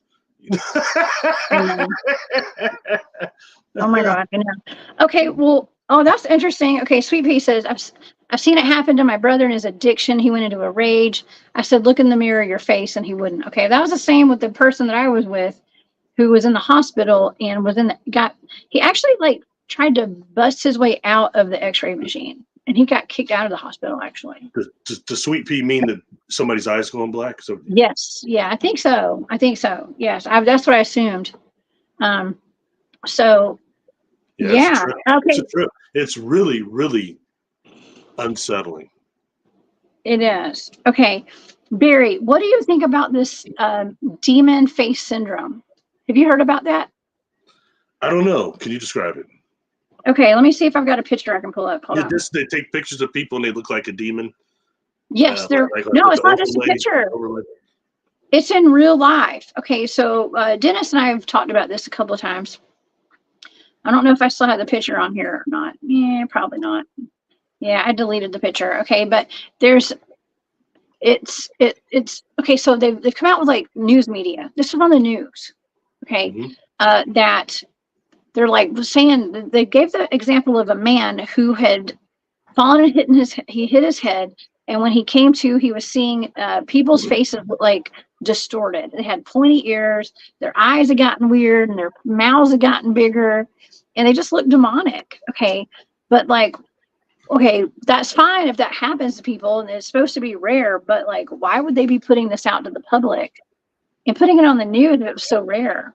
Like, I just feel like there's more people are tuning into this frequency, and there's more demonic stuff going on around us. That's what I think. I don't know. Well, I just want to know your opinion. Well, I wouldn't argue any of that. I mean, here's the problem, man. You got trauma and evil. Evil doesn't always have a set place either.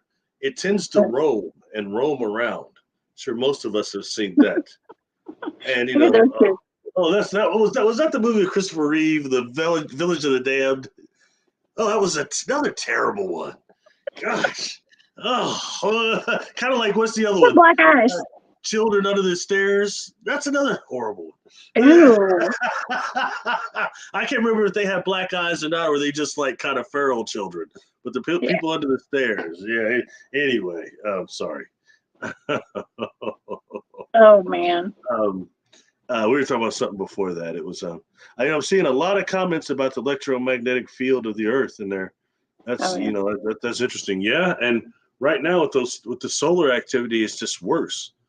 It really is an issue. And I personally am always looking for people saying they're experiencing more Mandela effect right now, or something that's out of sort that shows a time shift. I'm really watching that. And what's cool is we've got so many people now that are basically, for lack of a better word, time sensitives that are catching this stuff. And I believe there's several ways that happen. One is not just the solar flares and whatever the mechanism of time is that's being disturbed sometimes and shifted and being messed with during solar activity. You've also got these technologies based on time science that exist in the private sector. I mentioned that last night with Dennis. And some of these technologies, when some of us are in proximity of them, it creates the deja vu effect. We start experiencing that. So these are things just to be aware of, not just the Mandela, but the deja vu effect also.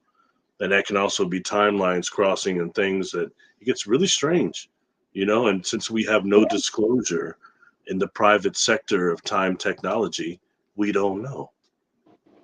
Yeah, I know. I always wondered, like, what is deja vu? And I remember, I think it was last year, we were walking out of the grocery store, and my son was like, "Mom, what is it called when you had a moment, like there's a moment where you think like you've already been here before? Like this has already happened in my life." And I was like, "Oh, you just had deja vu, kid." You know, um, he was like, "Because I've already been here before, and these people have already been here, and I've already been here, but it's just happening all over again." He's like, "It's weird." So, I mean, at like 8 or 9 years old, my son was experiencing that. So, yeah. I'll give you a fun deal. This is something I was going to mention on Dennis's show last night, but I got so interested in what he was saying, I just forgot. I've talked about seeing my own doppelganger and things like that gave me obsession with time control technology and stuff. And then when I had gotten out of the hospital after my car accident in 2010, 2011 by then, and a friend of mine came by and was talking about he was watching all the Art Bell shows, the old ones. And he talked about this guy that said he had a time device called the hyperdimensional resonator, Stephen Gibbs. And he had made some large claims and stuff. So I went back and watched this. And I managed to get a hold of this guy's number. And he had his number, his area code was from, he's probably be all mysterious, but it's from my state. We only had a few area codes. So I called this cat and we wind up talking for a while. And the first thing he tells me is when he answered the phone, he said, "I was wondering when I was going to hear from you again." I was like, "You never talked to me before." And he said, "Yes, I have. It's been, I can hear him like, moving like pieces of papers and stuff. Yes, I have. He's the inflections. I recognize your inflections and yeah. But you do sound a little younger than you did last time." He goes, "I figured you took the other machine and you just disappeared." You're a time traveler, Barry. Yeah, I said, "Man, you've never." I said, "How long ago was this?" And he said, "It was 2 years ago." And at that point, it was like 2012 by then. I said, "Definitely wasn't me." The time frame you're saying, brother, I was in a coma for like weeks and I'm discombobulated for 2 months. It wasn't me. And then, then he says this to me. The third thing he says to me, and we're talking, he goes, "It was you." And he goes, "Have you seen your double yet?" And there's no way that cat could have known that. All right. Now he's saying some things you must understand based on his interviews and what he's saying. I'm trying to really write this cat off as a nut, but since I'm just recovering still and I have some time on my hands, I was like, just call him and find out. All right. Now I managed to talk him into, he starts saying things like he used this machine, this hyperdimensional resonator, to jump to another, not just other timelines, but he went to the Cretaceous period. And like the later one, Triassic, and he saw these. He kept saying that they're gonna announce it that the birds, all the Tyrannosaurus Rex, and they all had feathers. And he's talking about stuff like that, and said he goes, "I almost died there though. They tried to, they'll eat you immediately," and all the stuff he's saying. Then he said he basically did a Larry David. He went to the time jump to the pearly gates, and they wouldn't let him in for something. So it was very bizarre. All right. And with this hyperdimensional resonator, he sends me one for like a fraction of what he sold them for. was like $75. And then he had all these things, these journals that you could order, these time journals. So I ordered a bunch of them. He calls me and says, man, I had a problem getting the machine sent. Or I sent the machine, if you got it yet, and I hadn't yet. It's only been a couple of days. He goes, but the journals, I can't get my printer to work. It'll take give me a week and I'll get them to you. They're super cheap, but that's fine.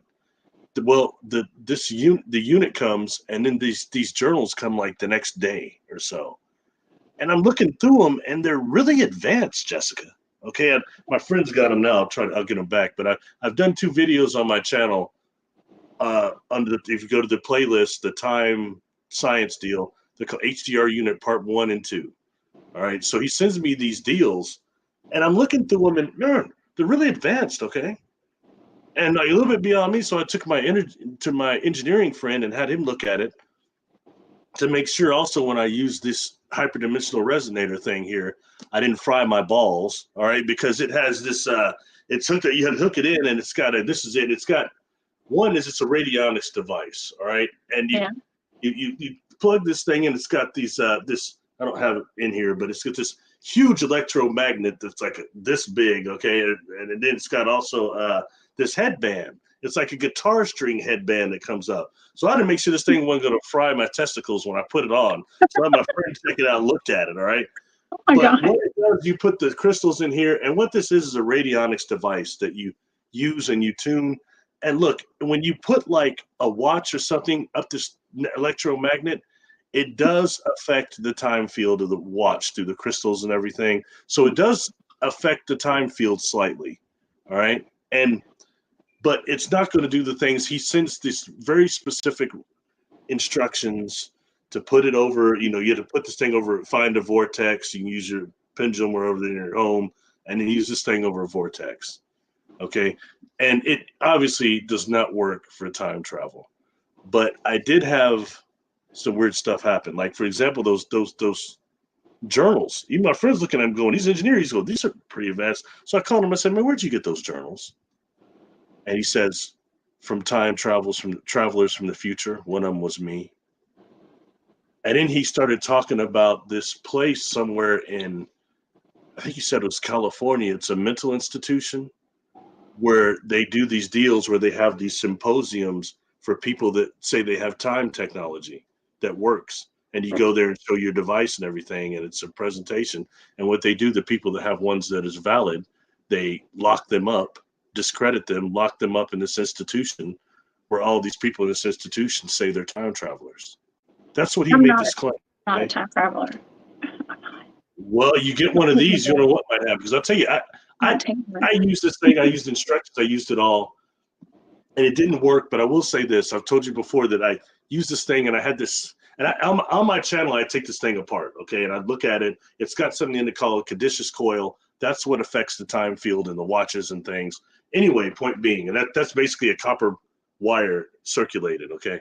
Anyway, sorry, but this thing, I was messing with it one day, and I had some sushi I'd brought home. And it was like a box full of some unagi and some albacore. Not cheap. I was looking forward to eating it, all right? And I messed with this thing, and I go to eat afterwards, and my sushi's gone. There was nobody where I was living to get in there and eat it. No one. I didn't eat it. I didn't throw it away. I brought it home. It was gone. Now, in that way, that's something that was unusual that happened with this little device. So I started looking at it. When I took it apart, I started saying, this thing had some closed time-like curves that might work. So I called Stephen, and I said, man, anybody ever tell you that your device doesn't work? And I was like, and he says, and first thing he says is, well, if my technology didn't work on you, it's because you're one of those soulless gray hybrids. If you're a soulless gray hybrid, my technology won't work on you. And I was like, okay, if you say so. I never told him I had contact, and it wasn't with grays anyway. But I said, okay. I said, well, I could do a couple of things to it that I think might make it work with some closed time-like curves. He started yelling at me. I don't want to hear that shit from you, you soulless alien hybrid. He started cussing me out. Next thing I know, I cussed him out. But point being, that, and so I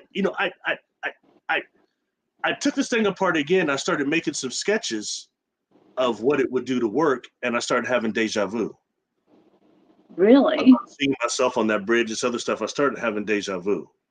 And I got so disturbed by it, I tore up the sketches and threw them away and put this thing away. Okay?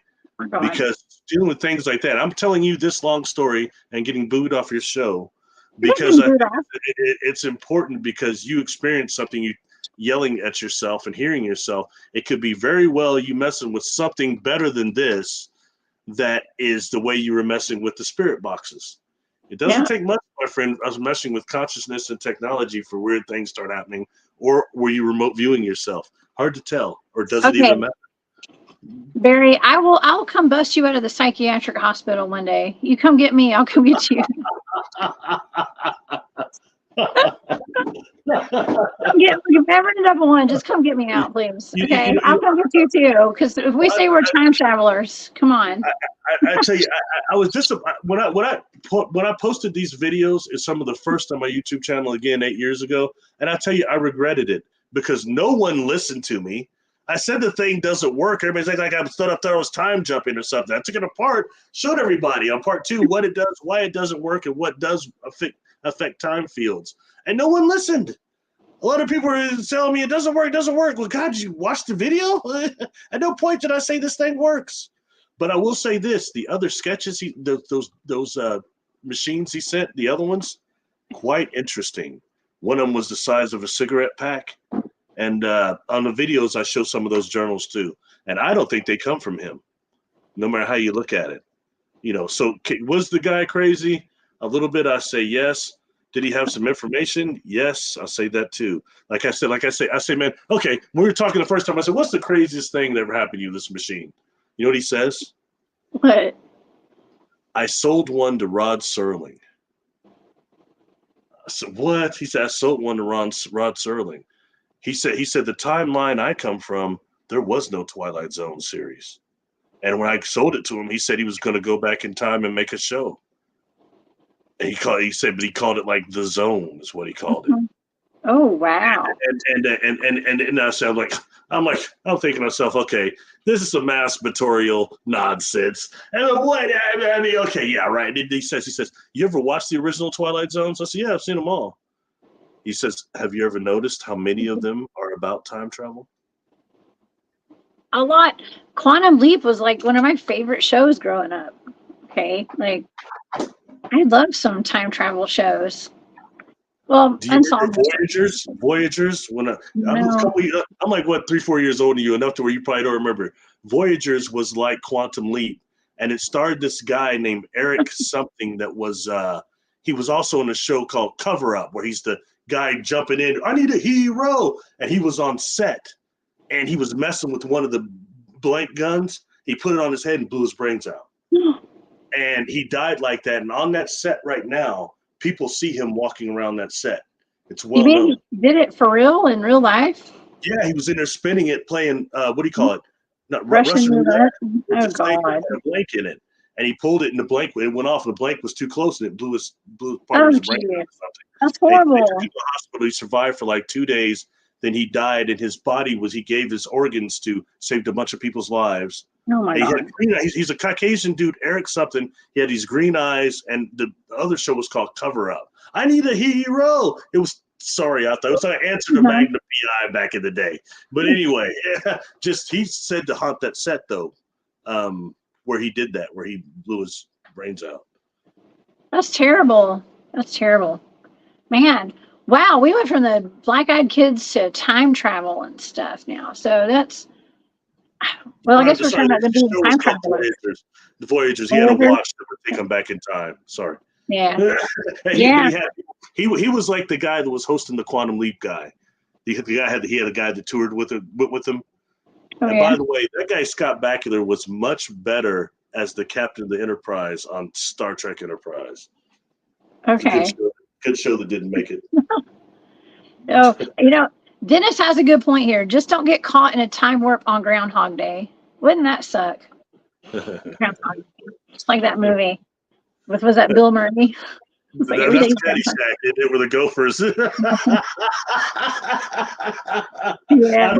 I can't remember. Groundhog Day is a good one He's all over too. the Caddyshack and Groundhog. Yeah. And Oh man. right? Oh yeah.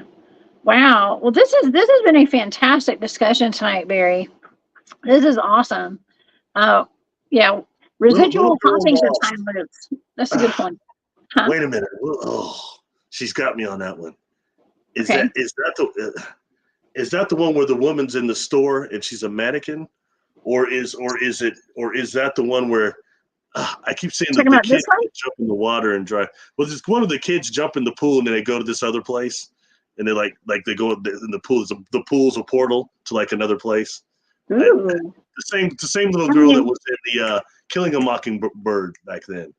She played Scout or Skip, whatever her name was. Listen, Sorry, Twilight Zone was way ahead of their time, man. I tell you what, they put portals and all sorts of stuff out there.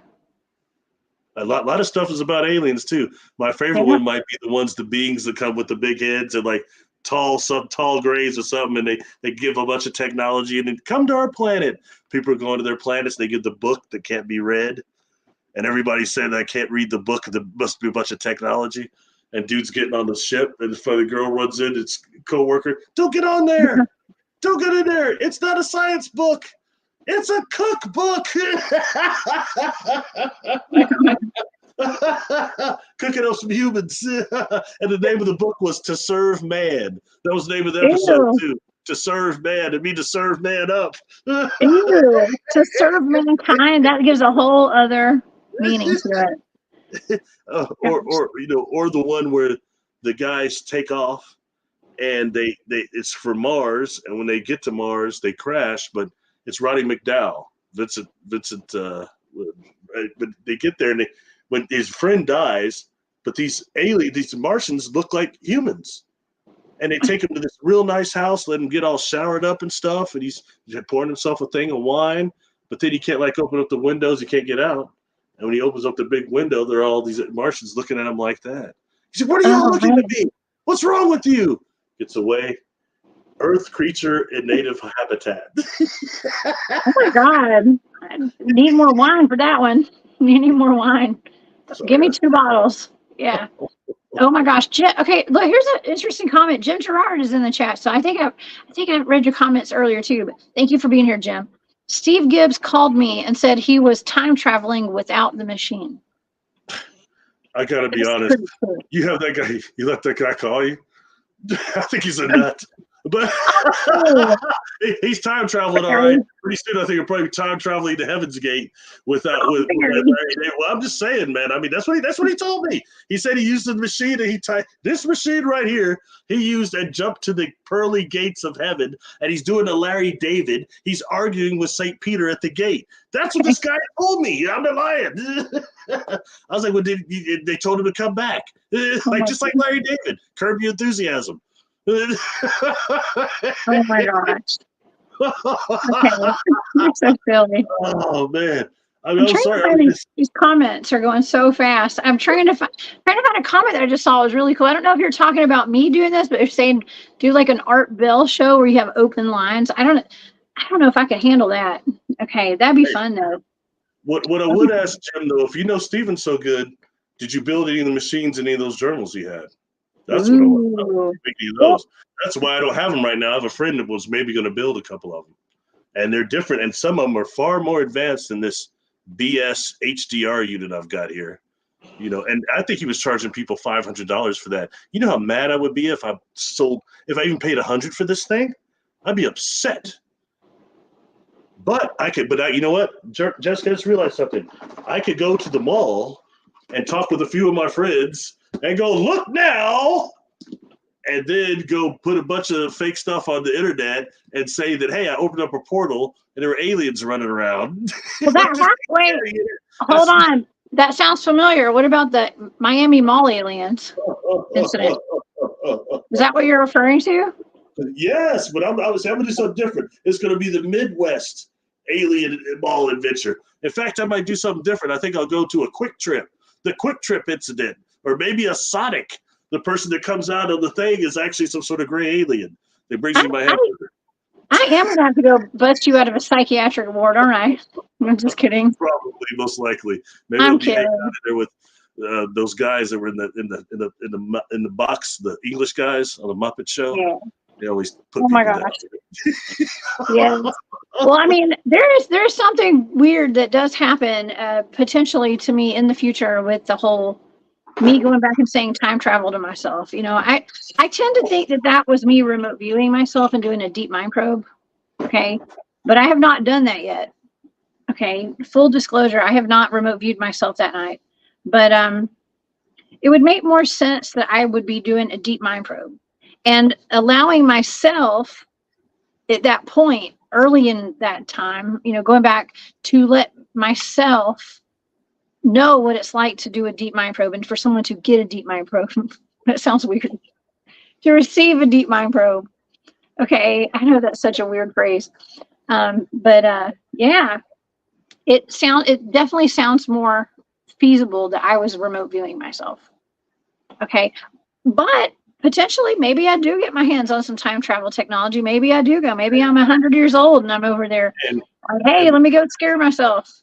we have to remember, time travel really can be done consciously too, in that way, because the dream, but there again, the dream body, when you can move your cognitive abilities into that, does not have the same physical conformities that this one, the physical body, does.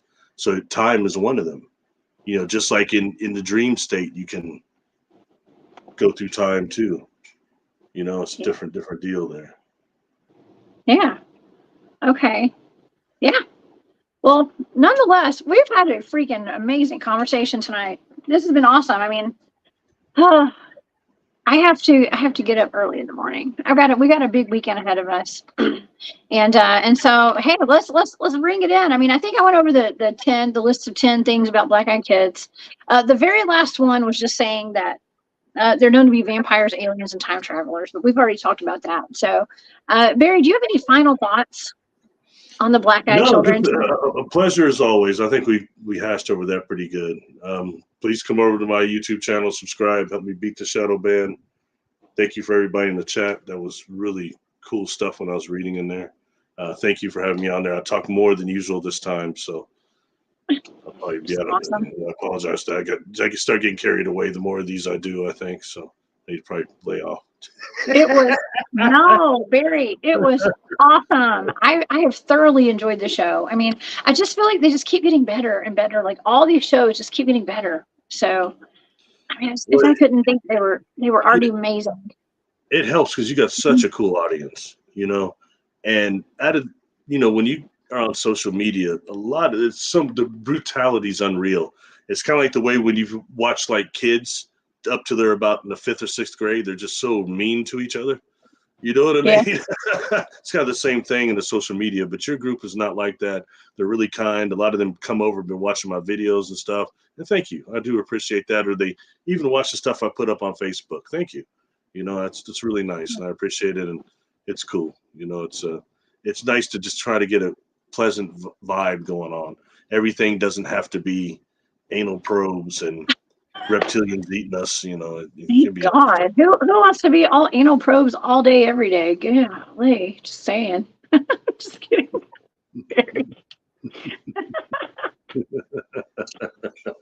Don't make me start my red skeleton joke. Don't make me start. Oh my gosh. I know, y'all just we're joking, everybody. In case you didn't know, we're joking.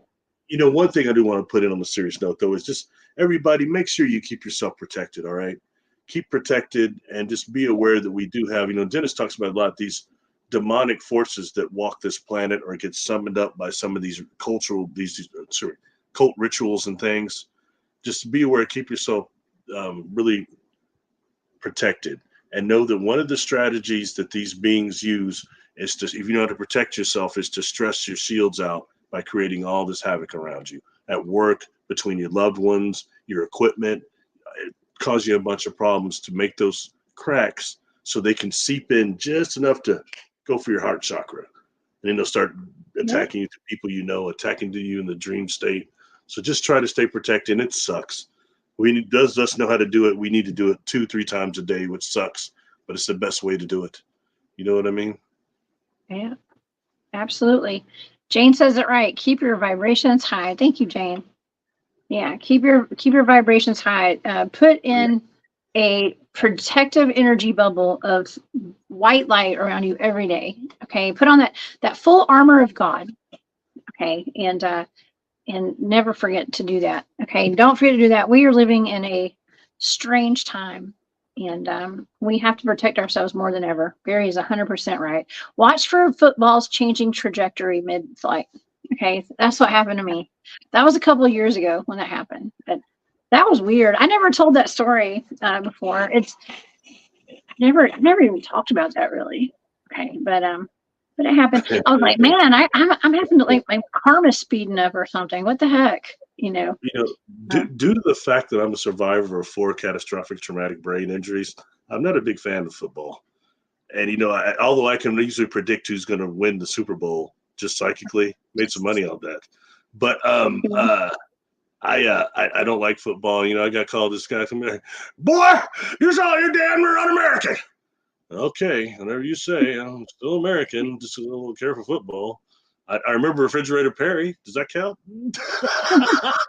Webster's dad was a football player. Both of them, right? Papadopoulos and his real dad, they're all football players, right?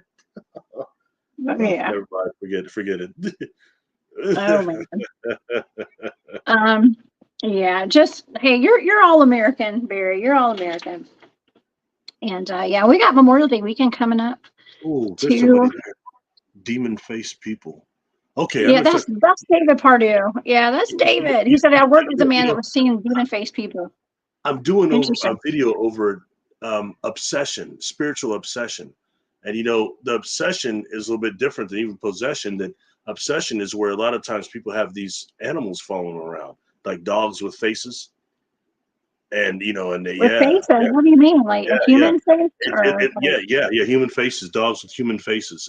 There's there's those kinds of dogs. I saw a video with a dog with a human face. A certain type of shepherd, and these type of they're type of what do you call hellhounds? Different types of hellhounds, but they're ones that come that harass people with the human faces, and they keep showing up, harassing people over and over. It's like a demonic. What about that? Do you remember that one? Okay, that remote viewing target I had about that creature on a game cam, and it looked like it had a human face, and we were trying to decide if this was real or not. But it was like a dog man looking thing, and some people said it was like a witch out of Mexico or something. It was like a man who shapeshifted, but it had a human face. It looked very human. That would, ew, God, that is like the last thing I want to run into. I don't know. Your trash. Here comes a dog. Of course, when you look it up, some people say they run into him. Hey, looking at him, the dog says, "Leave me alone." But others say that they're harassing them. That it's harassment, and they're demonic in that way. So there are different types of hellhounds. Then there's the one from the Lost Boys. What was that dog's name? Thorn. The white is like a white shepherd. You remember that one? Yeah. It was a hellhound, though. Yeah. Apparently didn't like the vampires either. It barked at the vampires. It didn't like them. And when they came in the store, it was when they came in the store. And the head vampire told him, he knows who he was. He told him, he said, "I told y'all never to come in here anymore." Interesting movie. It is. I love that movie. Okay, not telling is safe. Okay, so a couple of people have also brought up something that we haven't really addressed tonight. And that is these babies that are being born with all black eyes. What is up with that? Is that some kind of genetic condition? Is it from people that have taken some sort of a jab or something, like an ouchie, if you know what I mean? What is going on with that? I don't know, but I would question this. Are those hybrids? Is that what that is? I don't know. Like extraterrestrial? Real hybrids? Okay. Could be. I don't know. I don't have an answer. I have more questions on that than answers. I've not heard about that part, but what's scary about that is that the amount of earthbound spirits you have that take children in the incubator room and in hospitals. It's so common. And every time I deal with these earthbound spirits and I ask them when they join with the host, they'll tell you, and some of them say that they were a child. They're at the hospital. their incubator room. I said, why? Well, you don't understand. They were dying. I had to help. I was trying to help. Or someone would say, well, I saw the light on them. I was trying to help, but also I thought I might be able to incarnate again or live again. So they're mistaking the light off this infant that's still the portal, them just coming in for a chance to reincarnate themselves because they've not seen the light in so long and forgot the love of the creator. And I'm not just talking now, I'm talking about data. That's what I've experienced a few times. Yeah. So that's not just data. At one point, and that's why I like doing the work of this, because it really takes it beyond the stuff we just hear. We hear a lot of stuff. And I have my own theories about the prison planet and the stuff that this place is. And some of my stuff, as my mama said, it didn't hold water against the data, against the experience and what these other souls are telling me, not just one, but a bunch of them. It's like, oh no, what do? You have to accept the facts. I'm not saying that's the only way of it, but at one point the data speaks more than just guessing. Sorry, just rambling again. The professor. You're not rambling. Rambling professor. It's stuff we need to hear about, though. It's stuff we need to hear about. Oh my gosh. Okay, so Barry, everybody please go to Barry's YouTube channel and his Patreon, become members, subscribe to Barry's channel, and Barry, what do you have going on? You're gonna be at that conference with me, right? The next two conferences I'm doing. Okay. Yeah, I'm do conferences, and I'm actually doing. My friend is moving to Tennessee, so I won't probably be doing any more videos after he leaves. So what I'm doing now, the ones I'm putting on Patreon, that's there, and I'll probably shut my channel down after a month or so after I have no more videos. At least the Patreon one, and on the YouTube, I'll probably just stop posting videos there. But then at that point, I'll try to go to something else. So anyone that's a Patreon member, that's why those videos are even being put on YouTube. I thank you. Much love to you all. And you're about to start going live. That's what you got to start doing. It's being requested. I wonder if I actually do it when anybody come, or only because they want to get it started, throw some javelins at me, throw some carrots, and there he is. You're going. It's going to be. It'll surprise you. You're going to have a big audience. You've already got a ton of subscribers over there, and everybody loves you. Everybody loves you, Barry. Okay, look, everybody in the chat saying, please have Barry consider Rumble. Yes, I'm on Rumble. You guys please go to my Rumble. I think I accidentally made 2 channels on Rumble. I don't know what the hell I'm doing, y'all. If you hadn't noticed, go to my channel. I'm on Rumble. It's my backup, okay, in case something happens over here. But yeah, please, start going live, Barry. Just check out the comments right now, okay? Yeah, go live. All right, there's a reason for everything. Okay, there's a reason for you discontinued the video so that you can start going live. That's what I think. I'll be honest, I don't say this publicly a lot, but the videos I put out, I don't edit them. That's not my music. Yeah. It's not my computer. That's not my studio, nothing. So I pay for those videos, and I was going to quit doing them when I got at a certain point, and I started Patreon so I could get out of making them. And I got robbed on there at first, so I changed the tier. I said, nobody's going to join it and follow me, not for that. And they did. A few people, so then I wanted to keep making them. So if it wasn't for the people there, I would have stopped making videos 2 years ago. So it's that important. You know what I mean? So much love to everybody. Your videos are amazing. They are. Okay. Hey, all right. They're short, but they're on point. They're amazing. They're awesome. They're awesome. We appreciate you, Barry, very much. You guys, okay. Please come back this weekend. I'm going to be back Saturday night with Rod Nichols of Bear County Bigfoot. We're going to be talking about the Dogman Triangle out in Texas this weekend. Then I have George Lunsford, Bigfoot field researcher, coming on Sunday night at Space Out Radio. So we're going to have a lot of fun this weekend. So please come back and see me. I'm going to take tomorrow off. I got stuff to do. But I'll be back Saturday night. So y'all come see me. And Barry, I'll see you next time. Okay. Hopefully I don't have to go bust you out of that psychiatric ward anytime soon. All right. But if I do, I'll do it. Okay. Okay. All right. You come get me if I end up there with us saying we're time travelers one day. Okay. You got it. You got it, my friend. Thank you for having me on and taking the audience. Okay. Bye, everybody. Y'all have a great night, and I'll see you Saturday. Thanks for being here, and thanks for all the super chats, and for everybody that's joined my channel, all the members, all my Patreon members. I love all you guys. Have a great night. Bye.